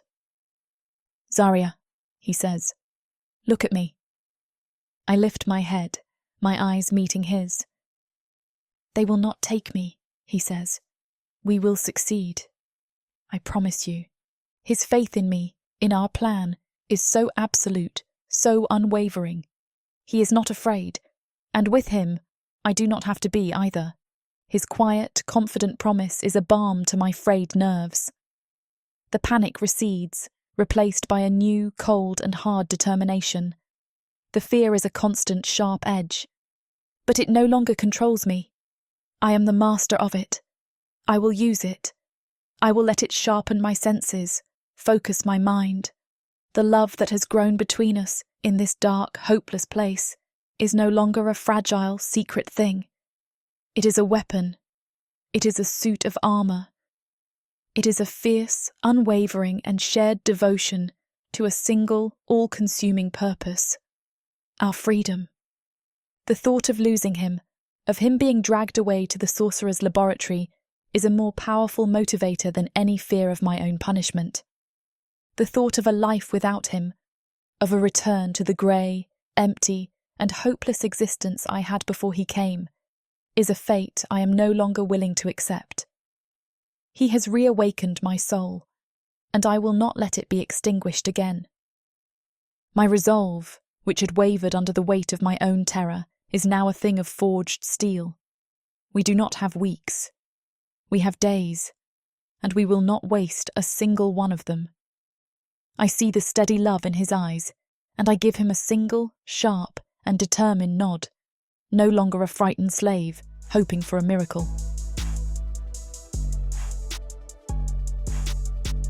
Chapter 31. Caspian. The day of my transfer arrives not with a bang, but with a quiet, grim finality. I watch as 2 new guards, their armor gleaming with the silver serpent crest of House Roraeli, take up a position outside my cage. They do not speak to me. They do not look at me. They are simply there, a silent, implacable promise of the monstrous fate that awaits me. The other slaves in the menagerie give my cage a wide berth, their eyes full of a mixture of fear and pity. They know what this means. They know that my time here and in this world is over. A strange, cold calm settles over me. I have faced death before, on the battlefield, under the open sky of Osiris. I have faced it with a warrior's courage, with my brothers at my side. This is a different kind of death. It is a slow, ignominious end, a descent into a sorcerer's madness, a fate that is devoid of all honor. But it is an end nonetheless. I am a hero of Osiris. I will face it with my head held high. I will not give these monsters the satisfaction of my fear. I spend my final hours in a state of quiet, focused meditation. I think of my brothers, and I send them a silent, heartfelt prayer, a hope that they are alive, that they will succeed in our mission. I think of my king, of the beautiful dying island that is my home. And most of all, I think of Zaria. I think of her courage, of her strength, of the beautiful, impossible light she has brought into the darkness of my final days. I brace myself for the end, my heart a cold, hard, and resigned thing in my chest. I've lost. She comes to me in the deepest, most silent hour of the night, a ghost moving through the shadows. It is the last time I will ever see her. She carries no food, no medicine. She carries only a small, dark bundle clutched in her hand. She kneels before my cage, and in the dim, flickering light of a distant torch, I see that her face is a mask of a pale, terrified, and beautiful resolve. "The transfer is at dawn," she whispers. "We do not have much time." She presses the bundle into my cage. I take it from her, my own hands trembling slightly. Inside is a small, sharp blade, its hilt wrapped in cloth, and a single, heavy iron key. My heart, which had been a cold, dead thing in my chest, gives a single, powerful, and life-affirming thud. "Tonight," she whispers. The sheer breathtaking audacity of her, the raw courage of her defiance. She is not only a survivor, she is a revolutionary. She is a queen, and she is risking everything, her own life, for me. "We will both walk free, Zaria, I swear, or we will die together." She nods, a single, sharp, and determined gesture. She is about to pull away to begin the first stage of her desperate, beautiful plan. But I do not let her. I use the key. The lock on my cage gives a loud, protesting groan, and then a sharp click. I push the heavy iron door open. I am free. "What are you doing?" she hisses. "The guards! They will hear you. You will be caught. This is not the plan." "The plan has changed," I say. I step from the cage. A free manticore. I'm still wounded. I am still weak. And in this moment, the only ground I wish to claim is her. I pull her into my arms, my mouth crashing onto hers in a fierce, desperate kiss, all teeth and hunger. She freezes, her body stiff with shock, in the dank, filthy prison cell. Then, with a low groan of surrender, she melts against me, her lips yielding to mine. The kiss is a storm, a raw, life-affirming fight against the darkness of this rotting cage. It's a defiant roar against the cruelty of our world, tasting of salt and defiance. Our hands tear at each other's ragged clothes, desperate for skin in this cold, stinking hell. As much as Samara and I want to finish what these two characters have started, it looks like this chapter is about to get too hot for this platform to handle. Unfortunately, we have to pause here because their guidelines won't allow us to reveal the spiciest details. To keep bringing you these free audiobooks, we have to follow their rules. But don't worry. You can experience the full, unabridged version over at worldsofprotheka.com, where the boundaries of passion and fantasy collide. Use code YouTube30 for 30% off any of our unabridged audiobooks set in the rich and immersive worlds of Protheka. Protheka's magic is eternal. With these scenes, it will be unforgettable.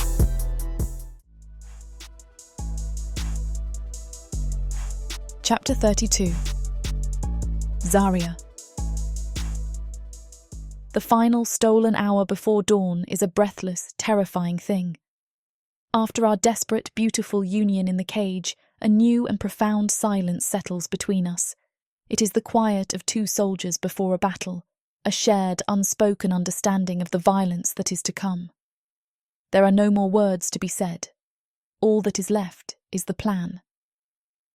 I dress in the dim, flickering torchlight, my movements quick and sure. I press the small, stolen blade into Caspian's hand. He takes it, his fingers closing over the hilt with a familiar, hungry greed.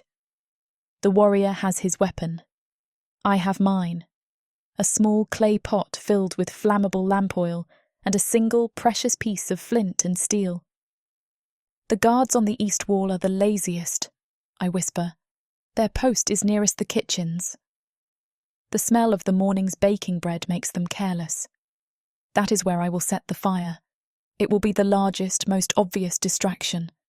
He nods, his gaze fixed on my face, his trust in me a tangible, palpable thing. "Go, my nightingale," he whispers. "Sing your song of fire. I will be waiting." I move through the dark, sleeping menagerie with the silence of a ghost. Every shadow is a potential enemy, every distant, snoring grunt from a guard a potential alarm. My heart is a frantic, wild thing in my chest, but my hands are steady. My mind is clear.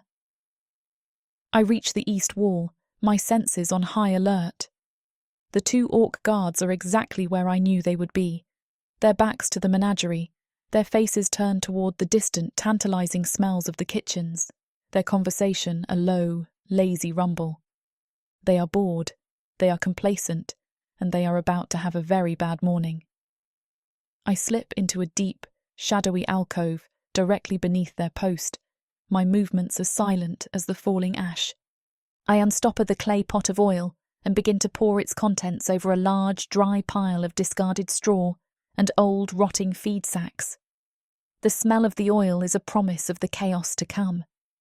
My hands are steady as I strike the flint and steel, the small, bright spark a shocking, beautiful thing in the overwhelming darkness. The spark catches the oil-soaked straw, and the fire does not just ignite, it explodes. A whoosh of sound, a brilliant, hungry roar of orange and yellow flame that leaps up the wall, consuming the dry timbers of the guard post in an instant. The 2 orc guards shout in a mixture of terror and surprise, their lazy morning shattered by a sudden, violent, and utterly unexpected inferno. The distraction has begun. I do not wait to see the results of my handiwork. I am already running, my bare feet a silent, frantic patter on the floor. I race through the corridors of the menagerie, my path sure and certain. The alarm bells of the estate begin to ring, their frantic, clanging toll a signal of my own personal revolution. The entire estate is waking, its focus drawn to the fire on the east wall. And no one is watching the cages. I reach Caspian's cage, my breath coming in ragged, painful gasps. He is ready. He is on his feet, the stolen blade in his hand, his body a coiled spring of a raw, predatory power that has been suppressed for far too long. He is no longer the charming, wounded patient. He is a manticore, a warrior, a magnificent, terrifying, and beautiful beast of vengeance. It is done, I pant, my hand pressing the master key into the lock of his cage. The lock gives a loud, satisfying click, and the heavy iron door swings open. He does not just step from the cage. He bursts free, a raw, long-overdue fury ripping from his throat, a sound that is not just a challenge, but a declaration of war. His full, untamed power is finally unleashed upon this place, and it is a more glorious and a more terrifying sight than the fire I have just set. He does not wait for a plan. He does not wait for my command. He is a force of nature, a whirlwind of claws and steel and righteous rage. He moves through the menagerie, not as a fugitive, but as a liberator. With a single, powerful kick, he shatters the lock on the griffin's cage. With a sweep of his blade, he cuts the chains that hold the pack of starved wargs. The menagerie, which has been a place of quiet, miserable suffering, erupts in a cacophony of roars and screeches and the beautiful, beautiful sound of chaos. The few guards who are not running toward the fire are now faced with a new and far more terrifying threat. A freed manticore, a furious griffin, and a dozen hungry wargs, all of them united in a single glorious and bloody purpose. They are tearing through their former captors, their cages, their prison. The dark market, the estate of Lord Malachor, is erupting in a beautiful, cleansing chaos. And I am not a bystander in this revolution. I am a part of it. I pick up a fallen guard's sword, its weight a heavy, unfamiliar, and deeply satisfying thing in my hand. Caspian turns to me, and he gives me a grin that is all teeth and all promise. And together, side by side, we charge into the heart of the beautiful, glorious and long overdue battle for our own freedom.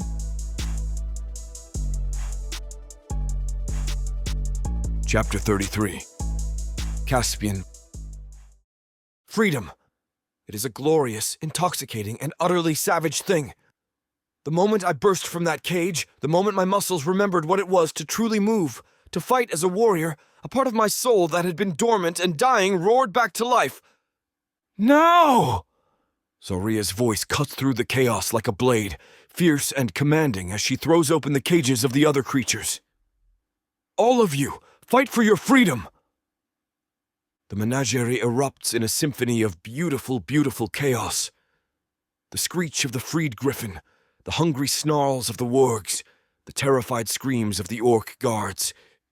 It is the most magnificent music I have ever heard. By the gods, what have you done? Lord Kaelin's voice booms from the upper gallery, his face twisted with rage and disbelief. Guards! Kill them both! I want their heads! Too late for that, you bastard! I roar back, my voice carrying the full fury of a manticore unleashed. Steel rings against claw as I tear through his pathetic defenders. You should have killed me when you had the chance! I am a force of nature, a whirlwind of claws and stolen steel. My body, so recently a broken, miserable thing, is now a vessel of manticore fury. An orc guard swings a massive warhammer at my skull, and I duck beneath it with predatory grace. You're nothing but animals, he snarls, bringing the weapon around in a deadly arc. Let me show you what this animal can do, I snarl back, my claws finding his throat before he can complete the swing. The pain in my ribs is a distant, insignificant echo, drowned out by the sheer, exhilarating joy of the fight. I'm a warrior of Osiris, and I have been denied my true purpose for far too long. Caspian! Behind you! Zaria's warning comes just in time. I spin to face 3 guards charging with spears, their formation tight and deadly. Think you can cage a manticore? I laugh, wild and fierce. Let me educate you. I vault over their spear points, landing behind their line with a lethal grace. This is not a battle of strategy. It is a battle of pure, unrestrained instinct. In the heart of the chaos, my gaze finds hers. Zaria. She is not cowering in a corner. She is in the thick of it, a fallen guard's sword in her hand, her face wearing fierce, brilliant, and utterly magnificent determination. I can't do this, she mutters to herself, circling a hulking orc twice her size. I can do this. The brute charges with a bellowing war cry, his crude axe raised to strike. Little slave girl thinks she can fight? The slave girl is about to teach you a lesson, she snaps back, and before I can even move to intercept, she acts. She does not meet his charge with brute force. She steps aside at the last possible second, her stolen sword flashing silver in the torchlight. Anatomy lesson number 1. Cut the tendons. Drop the giant. The blade slices across the back of his knee, and the orc roars in pain and surprise. You little brat! And lesson number 2, she continues, her voice deadly calm as he crashes to the ground. Never underestimate a healer who knows exactly where it hurts most. A wave of fierce, possessive pride crashes through me. She is magnificent. Behind you, Nightingale! I shout, dispatching another guard with vicious efficiency. We fight back to back now, a seamless, deadly dance. Left side! She calls out. On it, I respond, my claws finding their target. 3 more coming up the stairs. Let them come, I growl. More practice. But then I see the moment everything changes. A wiry, cruel-faced human guard slips past my defense and lunges at her, his dagger aimed at her heart. Zaria! She turns, sees the blade coming, and her own sword comes up, not in a clumsy, panicked block, but in a clean, perfect thrust that finds the soft space beneath his ribs. The guard's eyes go wide. Impossible. You're just a slave. I was a slave, she says quietly as he falls. Now I'm free. I see the flicker of horror in her eyes at what she's done, but also the grim resolve that follows. Are you all right? I ask, reaching for her. I have to be, she replies, wiping blood from her blade. We're not done yet. No, comes Lord Kaelin's voice from above, dripping with venom. You certainly are not. Guards, seal the exits. No one leaves alive. You hear that, love? I call to Zaria as more reinforcements pour into the courtyard. The bastard wants to make this interesting. Good, she replies, her eyes blazing. I was getting bored. Together, we cut a bloody, triumphant path toward the main gate. Alarms ring throughout the estate, and I can hear Kaelin screaming orders. 20 gold to whoever brings me the manticore's head. 50 for them both alive. Generous offer, I shout back, but we're not for sale anymore. A crossbow bolt whistles past my ear. Persistent, aren't they? Zaria mutters, deflecting another guard's strike. "That's what happens when you damage a lord's property," I reply, grabbing a fallen spear and hurling it through the crossbowman's chest. "They take it personally." The few guards left standing between us and the gate are forming up for a final stand. Their captain, a scarred veteran with dead eyes, raises his sword. "You think you can just walk out of here? This is the dark market. Even if you escape, you'll be hunted until you're dead."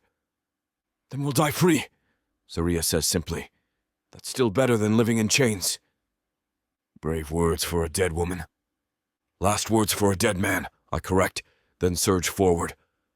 The final battle is brief, but vicious. Steel meets claw, desperation meets fury, and when the dust settles, we're the only ones left standing. We burst through the gates and into the cool, pre-dawn air of the dark market. The city is stirring, drawn by the sounds of battle and the orange glow of flames beginning to lick at Kalen's estate. "Which way?" I ask, blood streaming down my arms, but my heart soaring with triumph. "This way," Zaria pants, pointing toward a narrow alley. "I know these streets. Stay close." Behind us, I can hear pursuit forming, shouts of "There!" the manticore and the girl, and the thunder of boots on stone. "They're coming," I warn. "Let them come," she replies, and in her voice I hear the echo of my own wild confidence. We have something they don't. "What's that?" She looks at me, her face streaked with soot and blood, her eyes blazing with newfound fire. Each other. And in that moment, in the heart of this depraved, monstrous city, with an entire army of our enemies at our backs, I feel utterly, completely, and gloriously unstoppable.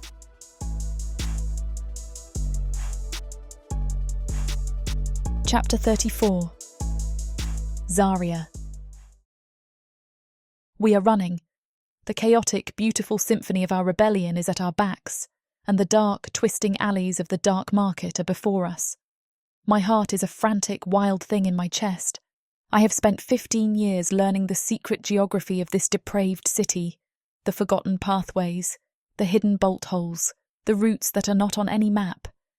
And now I am using that knowledge not to survive, but to escape. I am the one who leads. Caspian, the magnificent, powerful manticore, the warrior who has faced down armies, is following me. He trusts me. He trusts my knowledge, my instincts, my plan. The weight of that trust is a heavy and a wonderful thing. I pull him through a narrow, stinking alleyway between a butcher's shop and a potion maker, the ground slick with a foul mixture of blood and discarded magical reagents. "This way!" I hiss, my voice a low, urgent thing. "The main thoroughfares will be swarming with the Master's guards." He follows without question, his large body a looming, protective shadow at my back. We are a strange, impossible pair, a runaway slave and a freed beast, two fugitives in a city of monsters. The sounds of pursuit are all around us, the angry shouts of slavers, the shrill blast of a guard's whistle. But in this moment, with his hand in mine, with the promise of freedom a tangible, tasteable thing on the air, I am not afraid. We are forced to a halt. A patrol of Lord Malacor's household guards, 4 grim-faced dark elves in black lacquered armour, are blocking the alleyway, their cruel, elegant faces scanning the shadows. We are trapped. There is nowhere to run. I press myself back into a small, dark alcove, a space that is barely large enough for me, let alone a massive manticore. Caspian is a wall of muscle and resolve in front of me, his stolen sword held ready, his body a shield between me and our enemies. He is prepared to fight. He is prepared to die for me, right here in this filthy alley, but I will not let him. I am the strategist now. I am the one with the knowledge. My eyes dart around our small, desperate hiding place, and I see it. A loose, rotting section of the wall behind us, the wood soft and damp from a leaking cistern on the roof above. It is a desperate, foolish gamble, but it is our only one. "The wall," I whisper, behind us. "It is weak. He does not question me, he simply acts. He turns, his powerful shoulder slamming into the rotting wood. It groans, splinters, but does not give way. The guards hear the sound, their heads snapping in our direction. He hits it again, a guttural roar of pure, desperate effort ripping from his throat. And this time, with a sound of tearing, splintering wood, the wall gives way. We tumble through the opening and into the darkness of the building beyond, just as the first of the guards reaches our hiding place. We are in the back room of a tanner's shop, the air thick with the chemical, eye-watering stench of curing hides. The sounds of the guards shouting in the alley outside are a muffled, distant thing. We are safe, for now. I lean against a pile of stiff, salted hides, my legs trembling so badly I can barely stand, my breath coming in ragged, painful gasps. The adrenaline that has been fueling me for the past hour recedes, leaving a deep, bone-wearying exhaustion in its wake. "Are you hurt?" he asks. I shake my head, unable to speak. The sheer, overwhelming terror of our near capture, the reality of the danger we are in, all of it comes crashing down on me. A single choked sob escapes my lips, and then another. I, who have not allowed myself to weep in 15 years, am now crying. My body racked with the silent, hiccuping sobs of a fear that is too profound to be contained. He does not offer me empty words of comfort. He simply pulls me into his arms, his embrace a solid, warm fortress against the darkness. I press my face against his chest, and I allow myself to be weak. I allow myself to be protected. And in his strong, steady arms, I find a new strength. We do not stay for long. The sounds from the alley outside are growing more organised, the shouts of a single patrol replaced by the methodical, sweeping search of a larger force. They know we are in this building. Our time is running out. But the shared moment of terror, of comfort, has changed something between us. We are no longer just a warrior and a guide. We are a team. We are a unit. And the fear that had been a solitary, isolating thing is now a shared and a manageable burden. I am the one who leads us from the tanner's shop, through a series of interconnected cellars and forgotten storerooms, a secret, subterranean path that I have known of for years, but have never dared to use. He follows, his trust in me absolute, his presence a constant comforting warmth at my back. We emerge into a different part of the city, a quiet residential district of winding, narrow streets, far from the chaos of the main market. I look up at the high stone walls of the city's outer gate. They are so close. The guards on the gate are a small, lazy contingent, their attention focused inward, on the sounds of the riot in the market, not on the two, lone figures who are creeping through the shadows toward them. Freedom is no longer an impossible dream. It is a real and an achingly close possibility. My heart, which had been a frantic, terrified thing, is now a steady, determined drumbeat. We are going to make it. Chapter 35. Caspian. The city gate is so close I can almost taste the clean air of the forest beyond. But freedom is never so easily won in a place like this. A final ambush. They boil from the shadows of the gatehouse, a dozen of Lord Malicor's household guards, their dark elven faces masks of cold, murderous fury. They are not the brutish, disorganized orcs of the menagerie. These are disciplined, elite warriors, and they form a silent, deadly wall of steel between us and our escape.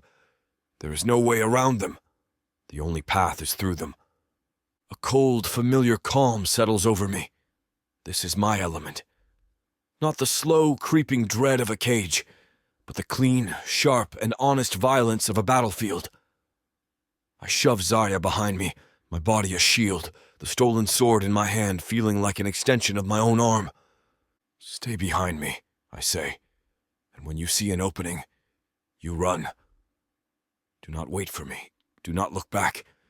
You run. That is in order. She opens her mouth to protest, but I do not give her the chance. With a roar of manticore fury, I charge. I am no longer the charmer, no longer the strategist. I am a beast of Osiris, and I will tear a path to freedom for my mate, or I will die in the attempt. The fight is a brutal, bloody, and desperate affair. I am wounded, my body still a map of aches and pains, but the adrenaline, the sheer, glorious joy of an honest fight, is a fire in my veins. I am faster than they are, my manticore agility a thing they cannot comprehend. My stolen blade is a blur of silver, and I fight with the savage two-handed fury of a cornered predator. The first 2 guards fall before they can even properly raise their shields. But they are good. They are disciplined. They regroup. Their long, elegant blades a forest of glittering death. They begin to press me back. Their numbers a relentless, overwhelming tide.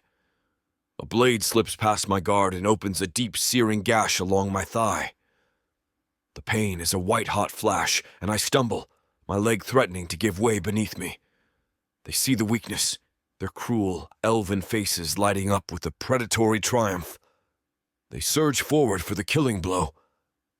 But they have forgotten the other player on this battlefield.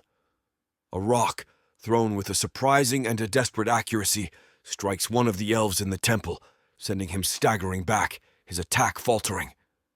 Zaria. She is not cowering behind me. She is fighting with me, a fierce, resourceful, and beautiful warrior, using the very stones of this cursed city as her weapons. Her intervention, her courage, gives me the single precious second I need to recover. We are a 2-person army. I am the line of steel, the whirlwind of claws and fury that holds back the tide. She is the chaos, the unpredictable variable, a constant, harassing presence at their flanks. She throws rocks, she hurls insults. She uses her intimate knowledge of this place to create small, brilliant diversions that keep them off balance and give me the openings I need. We are bleeding. We are exhausted. But we are winning. The last of the guards turns to flee. I do not let him. There will be no witnesses. There will be no one left to report our escape route to their master. My final strike is a clean, efficient, and mercifully quick end to our battle. And then, there is silence. The alley before the gate is a charnel house, the ground slick with the dark, oily blood of the elves. We have done it. We have won. The adrenaline recedes, and the pain of my new wounds comes crashing down on me. The gash in my leg is deep, and I am losing a great deal of blood. My vision begins to swim with black spots, and the world tilts on its axis. I collapse against the wall of the gatehouse, my sword clattering from my numb fingers, a wave of dizzying gray exhaustion washing over me. I see Zaria rushing toward me with frantic concern. I've gotten us this far, but I'm unsure if I have the strength to take another step. She is at my side in an instant, her small, strong body a steadying presence against my own. She rips a strip from her own tunic and begins to bind the deep, bleeding gash on my thigh, her hands working with the practiced, efficient grace of a master healer. "You foolish, magnificent, and utterly impossible beast," she says. "I thought you were going to die." "Never," I whisper. "I made you a promise." She finishes the bandage, her work a thing of a beautiful, practical efficiency. And then she looks at me. "You saved me," I whisper, the words a simple, profound, and utterly honest truth. "Not the other way around.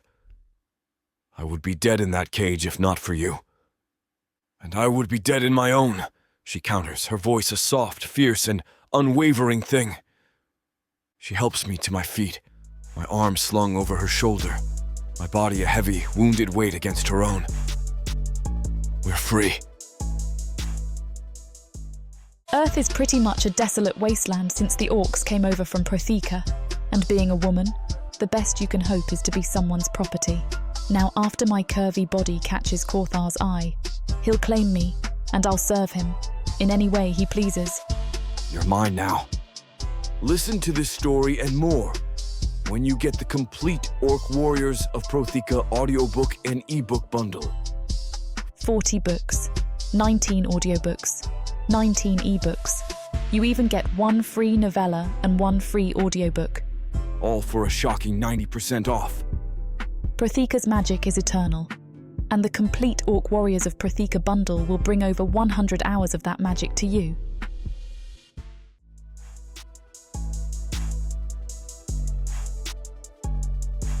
Chapter 36. Zaria. We are outside the city walls, huddled in the relative darkness of a small, forgotten ravine.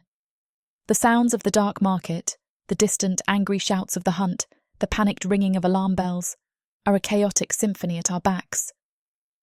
Before us lies the deep, feral forest of Raich, a place of unknown dangers and blessed, beautiful silence. We are bleeding, we are exhausted, but we are free.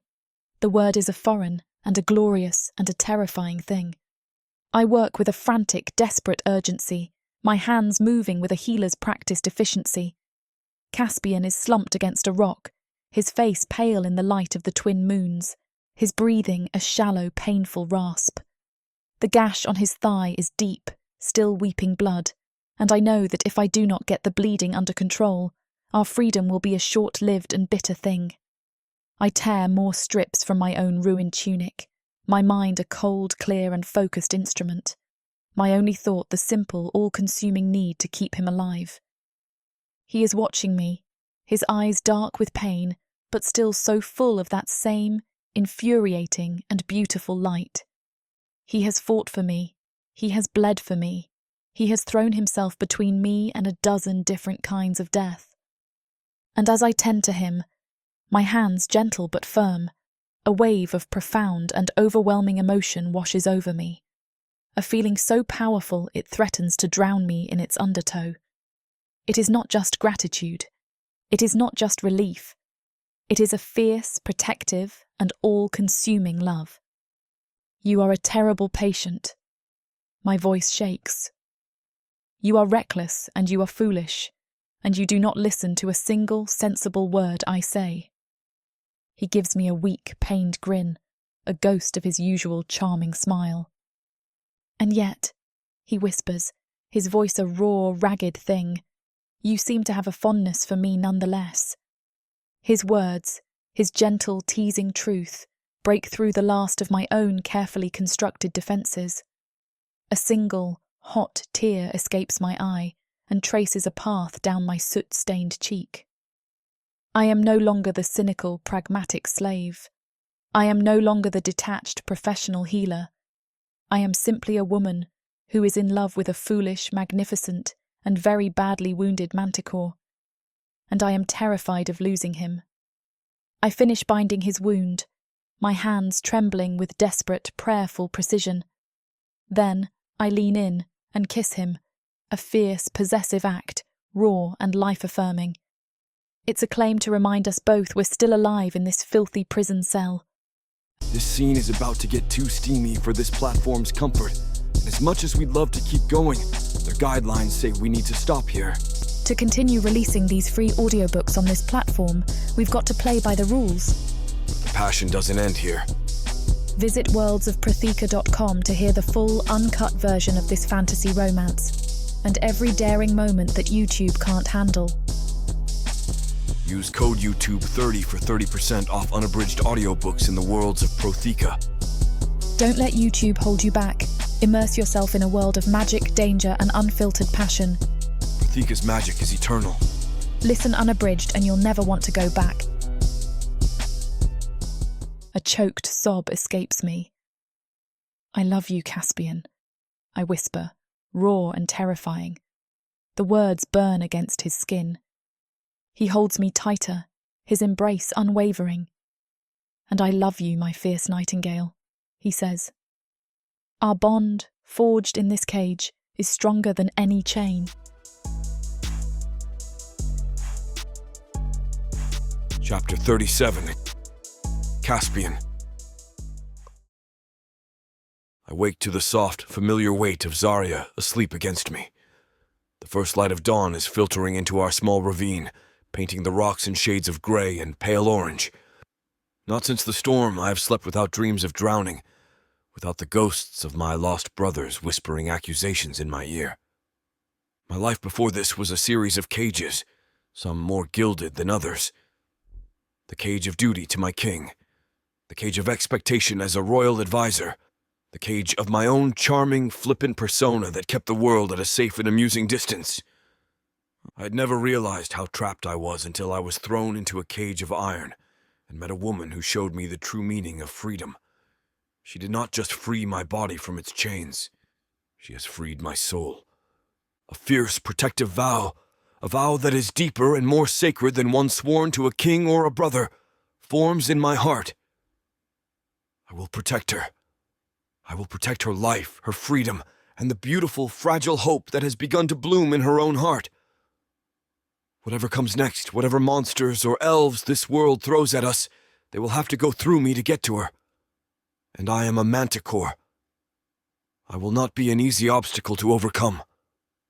She stirs in my arms, a soft, sleepy murmur escaping her lips as she wakes, and when she sees me watching her, a small, shy, and beautiful smile touches her lips.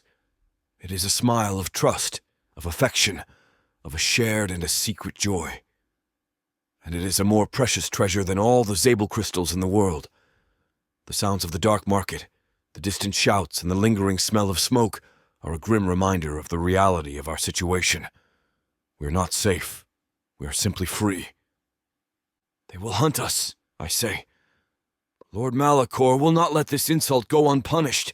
He will send his best hunters after us. I see a flicker of the old fear in her eyes, but it is quickly replaced by the new, hard-won strength that I have come to admire so much. Let them come, she says. I've been hunted my whole life. The only difference is that now, I am not alone. Her faith in me, in us, is a more powerful shield than any armor. The thought of facing Lord Malachor's hunters, of fighting for our lives in the feral forests of Raich, should fill me with a cold, strategic dread. But it does not. With her by my side, I do not feel fear. I feel a strange, exhilarating, and utterly reckless confidence. Together we can defy anyone. We share the last of our stolen rations, a simple meal that feels like a feast. We're no longer a prisoner and a slave, sharing stolen scraps in the darkness. We are two free beings, sharing our first meal under an open sky. The significance of the moment is a palpable, beautiful thing. What happens now, Caspian? She asks, her gaze a serious, searching thing. Where do we go? I take her hand in mine, my fingers lacing with hers. North, I say, to a place called Northern Raich. I have 5 brothers to find, and a mission to complete. I give her the choice that her previous master never did. You do not have to come with me, I say. You are free, Zaria. You can go anywhere, be anything. You do not have to tie your fate to my own hopeless quest. She leans in and kisses me, a soft, gentle, and utterly silencing act. You are my fate, Caspian Malric, she whispers against my lips, and I would not have it any other way. Her choice, so freely and so fiercely given, is the final, beautiful, and utterly humbling piece of my own liberation. My path is now and forever intertwined with hers. I pull her close, my heart a full and aching thing in my chest, and I kiss her back, a kiss that is a promise, a vow, and a new beginning. We stand, our bodies aching, our wounds a testament to the battle we have just survived. We are still in the shadow of the city that was our prison. The hunt is already beginning. The dangers are immense. I see the love in her eyes. I feel not a single shred of fear. Chapter 38. Zaria. I wake slowly, not to the familiar oppressive gloom of the menagerie, but to the soft grey light of dawn filtering through the leaves of a dense thicket. My first sensation is not of cold stone, but of a surprising warmth at my back. I am curled against Caspian, his powerful body a solid living wall that has shielded me from the night's chill. He is awake, his head raised, his keen manticore senses already alert and scanning our surroundings for any sign of a threat. But as I stir, his gaze softens, his gaze finding mine in the dim light. And in them, I see a look of such profound, unguarded devotion that it makes my own heart ache with a beautiful, terrifying joy. "Good morning, my nightingale," he whispers. The night of our escape is a chaotic, bloody blur in my mind, but the aftermath, our desperate, beautiful union in the ravine, is a sharp and a vivid memory. I can still feel the ghost of his lips on mine, the memory of his touch, a warm, glowing ember in the core of my being. He has claimed me as his mate, and I have accepted. And in the quiet, shared intimacy of our first morning of freedom, the sheer, overwhelming weight of that new reality begins to settle over me. I am not just Zaria, the slave. I am Zaria, the mate of a manticore prince. And I have no idea what that means. A small, shy smile brushes my lips. "I never thought this was possible," I whisper. The words a raw, honest confession of a truth I am only just beginning to comprehend. A morning like this, waking up, free. I never thought it was possible until I met you. He shakes his head, a faint, sad smile touching his own lips. He reaches out and gently brushes a stray leaf from my hair, his touch a simple, reverent thing. "You are wrong, my fierce, beautiful Zaria," he says. "I did not give you your freedom. You took it. I was a broken, hopeless beast in a cage, waiting to die. I had surrendered. It was you who refused to let me. It was you who planned, who schemed, who risked everything for a foolish, arrogant creature you barely knew. It was you who made this morning possible." His words are a gift. He is not just seeing me as a woman to be protected, a mate to be cherished. He is seeing me as an equal, as a partner, as the architect of our shared victory. He is giving me the credit for my own courage, for my own strength. And in doing so, he is giving me back a piece of myself that I thought had been lost forever. He is giving me back my own sense of agency, my own sense of worth. And now, this magnificent, honourable creature is seeing me as a hero. The transformation, the sheer, overwhelming power of being truly seen, is a more liberating thing than the shattering of any physical chain. We share the last of our stolen rations in a comfortable, easy silence, our bodies pressed close together for warmth in the cool morning air. The fear of pursuit is a constant, nagging presence, but for these few, precious moments, I allow myself to simply be, to be free, to be with him.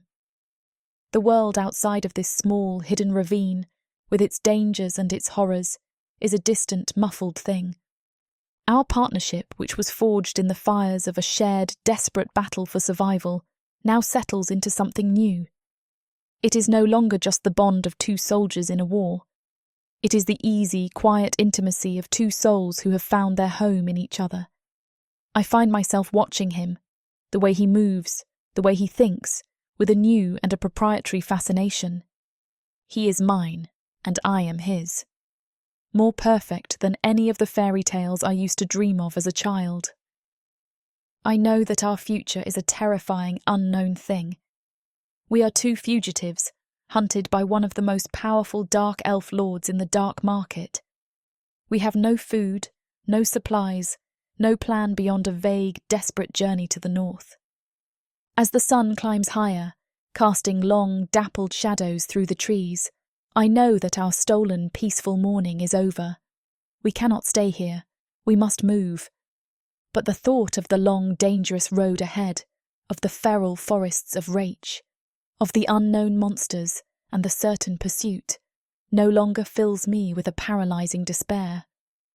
I am now a free woman, walking toward an uncertain future, but a future I will forge with my own hands, with my own strength. I stand and I help him to his feet. He is still wounded, his movements stiff and pained, but his spirit is a bright, unquenchable flame. He looks at me, and I see not a question, not a command, but a simple, quiet, and a beautiful invitation. Shall we begin? I give him a smile, a genuine, unforced smile. It is the smile of a woman who has been to hell and back, and who has found her own personal heaven in the most unlikely of places. It is the smile of a woman who is truly, completely, and gloriously free. And as we turn and take our first, faltering, and beautiful step into the dangerous, unknown, and wonderful wilderness of our future, I know that I am ready for whatever comes next. As long as I am with him.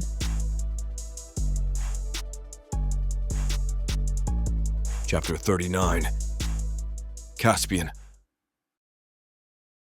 We have been in the wilds of Rach for 3 days. The sounds of the hunt have faded, and we have found a temporary defensible shelter in a small, dry cave overlooking a river. Our wounds are beginning to heal, and the constant gnawing hunger has been eased by the small game I have been able to catch. In the quiet moments, in the warmth of our small, hidden fire, a kind of peace has begun to settle between us. It is the peace of a future I had never dared to imagine, a future with her. But I am a manticore, and I have a vow to keep. That night, as we sit by the fire, I know that I can no longer hide from the duty that I have, until now, pushed aside. She deserves to know the full truth of the path that lies before me. Zaria, I begin. What we did, escaping the market, it was just the first battle. My war is not over. I tell her again of my mission, of the Zabel crystals that are the lifeblood of my dying home. I tell her of my 5 lost brothers, of the sacred vow we swore to reunite in the crystal caves in the far north of this very continent. I tell her of the dark elves who guard those caves, of the monsters that haunt the forest between here and there. I am telling her this to give her a choice, to give her an out. She is free now. I know. You do not understand, Zaria, I press, my own voice rising with a desperate, protective urgency. This is my fight. My vow. You have your freedom. You should take it. Find a quiet place, a place by the sea, and build the life that was stolen from you. My life was stolen by a dark elf, Caspian, she counters, her own voice hardening. The same kind of dark elf who guards the crystals you seek. Lord Malachor will not stop hunting me. The sorcerer who wanted to buy you will not forget your existence. My freedom is an illusion as long as they are in power. My fight and your fight, they are the same. So no, she says. I will not be left behind. Your fight is my fight now, and I will follow you to the north, to the crystal caves, and to the very ends of this world if I have to. Her fierce, beautiful, and utterly stubborn resolve is a thing that both terrifies and thrills me. She is not a fragile thing to be protected. She is a warrior, a queen, and she has just declared herself a part of my war. I, who have spent my entire life charming and persuading others to my own will, am utterly, completely, and hopelessly unable to persuade the one person in this world who matters most. No, I say, it is too dangerous. I cannot protect you from that. I cannot lose you. The admission is a raw, unguarded, and vulnerable thing, a confession of the deepest, most secret fear in my own heart. I have lost my brothers, and I have lost my home. The thought of losing her as well is a pain so profound, so absolute, I cannot bear it. She closes the space between us, her small, gentle hands coming up to cup my face. And I cannot lose you, she whispers. That is why we must do this together. You are the warrior. I am the healer. You are the hope. I am the pragmatist. We are stronger together than we could ever be apart. You know, this is the truth. She is right. Her fierce, loving logic is an irrefutable thing. A truth that shatters the last of my own selfish, protective fears. To leave her behind would not be to protect her. It would be to deny her agency, to deny her strength, to deny the very partnership that has been the source of our own survival. It would be to put her back in a different kind of cage. And I will not do that. As I gaze at her, my resistance melts away. I am a warrior who has found his queen, and a king is nothing without his queen at his side. I surrender to the beautiful, terrifying, and undeniable truth of our shared fate. All right, my nightingale, I say, We will do this your way. A brilliant, triumphant smile lights up her face, a smile that is a more beautiful and a more precious prize. Then let us begin, she says, her voice full of a new and a wonderful and a shared purpose. We have a war to plan. Chapter 40. Zaria. We stand on a high, windswept ridge, miles from the city, and watch the distant glow of our past turning to ash. The fire I started, a single, desperate spark of rebellion, has grown into a raging inferno, its angry, orange light a malevolent dawn against the dark sky. The dark market, the city of my long imprisonment, the place that was the graveyard of my hope for 15 years, is burning. From this distance, I can still hear the faint, chaotic sounds of our revolution, the distant screams, the ringing of alarm bells, the triumphant roars of the freed beasts. It is a terrible and a beautiful symphony. I should be afraid. The full weight of what we have done, of the powerful enemies we have made, should be a crushing, terrifying thing. Lord Malachor will not forgive this. The slavers will not forget. We have not just escaped. We have declared war. I have become a fire. Caspian is a warm, solid presence at my side, his good arm wrapped securely around my shoulders. He is watching the burning city with a quiet, satisfied smile on his face. He is a monster of chaos, of charm, of a brilliant, beautiful, and untamable life force, and I, the quiet, cynical slave, have become his perfect and his most willing accomplice. He will hunt us, I say. Lord Malachor. He will send his best hunters. He will not rest until we are found. I would be disappointed if he did not, Caspian says. He turns to look at me. A life without a little danger, my nightingale, is hardly a life at all. He grins, a flash of white teeth in the gloom, and joy in his expression is intoxicating. He promises me a future of adventure, of danger, of running and of fighting, and of being gloriously, beautifully, and unapologetically alive. He promises me a life that is the complete and utter antithesis of the one I have known. He promises me a life of freedom, a life with him. My old life, the life of a hopeless survivor, is smoke behind me. My new life, a life of a warrior, a partner, a mate, is just beginning. He leans in and kisses me, his lips a warm, gentle promise against my own. The kiss is not the desperate, passionate claiming of our previous encounters. It is a deeply loving act, a sealing of the unspoken vow that has been forged between us in blood and in fire. It is the kiss of two souls who have found their home in each other.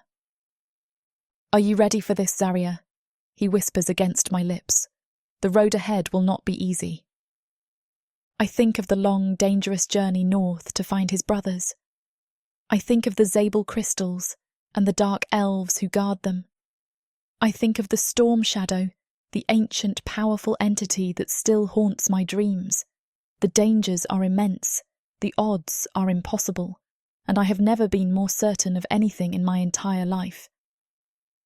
I pull back and look him in the eye, a slow, confident smile spreading across my own face, a smile I did not know I was capable of.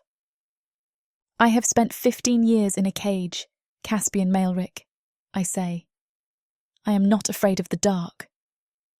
He laughs, a loud, clear and beautiful sound that echoes in the quiet of the night. He takes my hand, his fingers lacing with mine, and his grip is a warm, steady and unbreakable promise. We stand for a moment longer, two small, defiant figures against the vast, dark wilderness of Protheka, the light of our burning past at our backs, the darkness of our unknown future before us. This freedom feels surreal. But at what cost?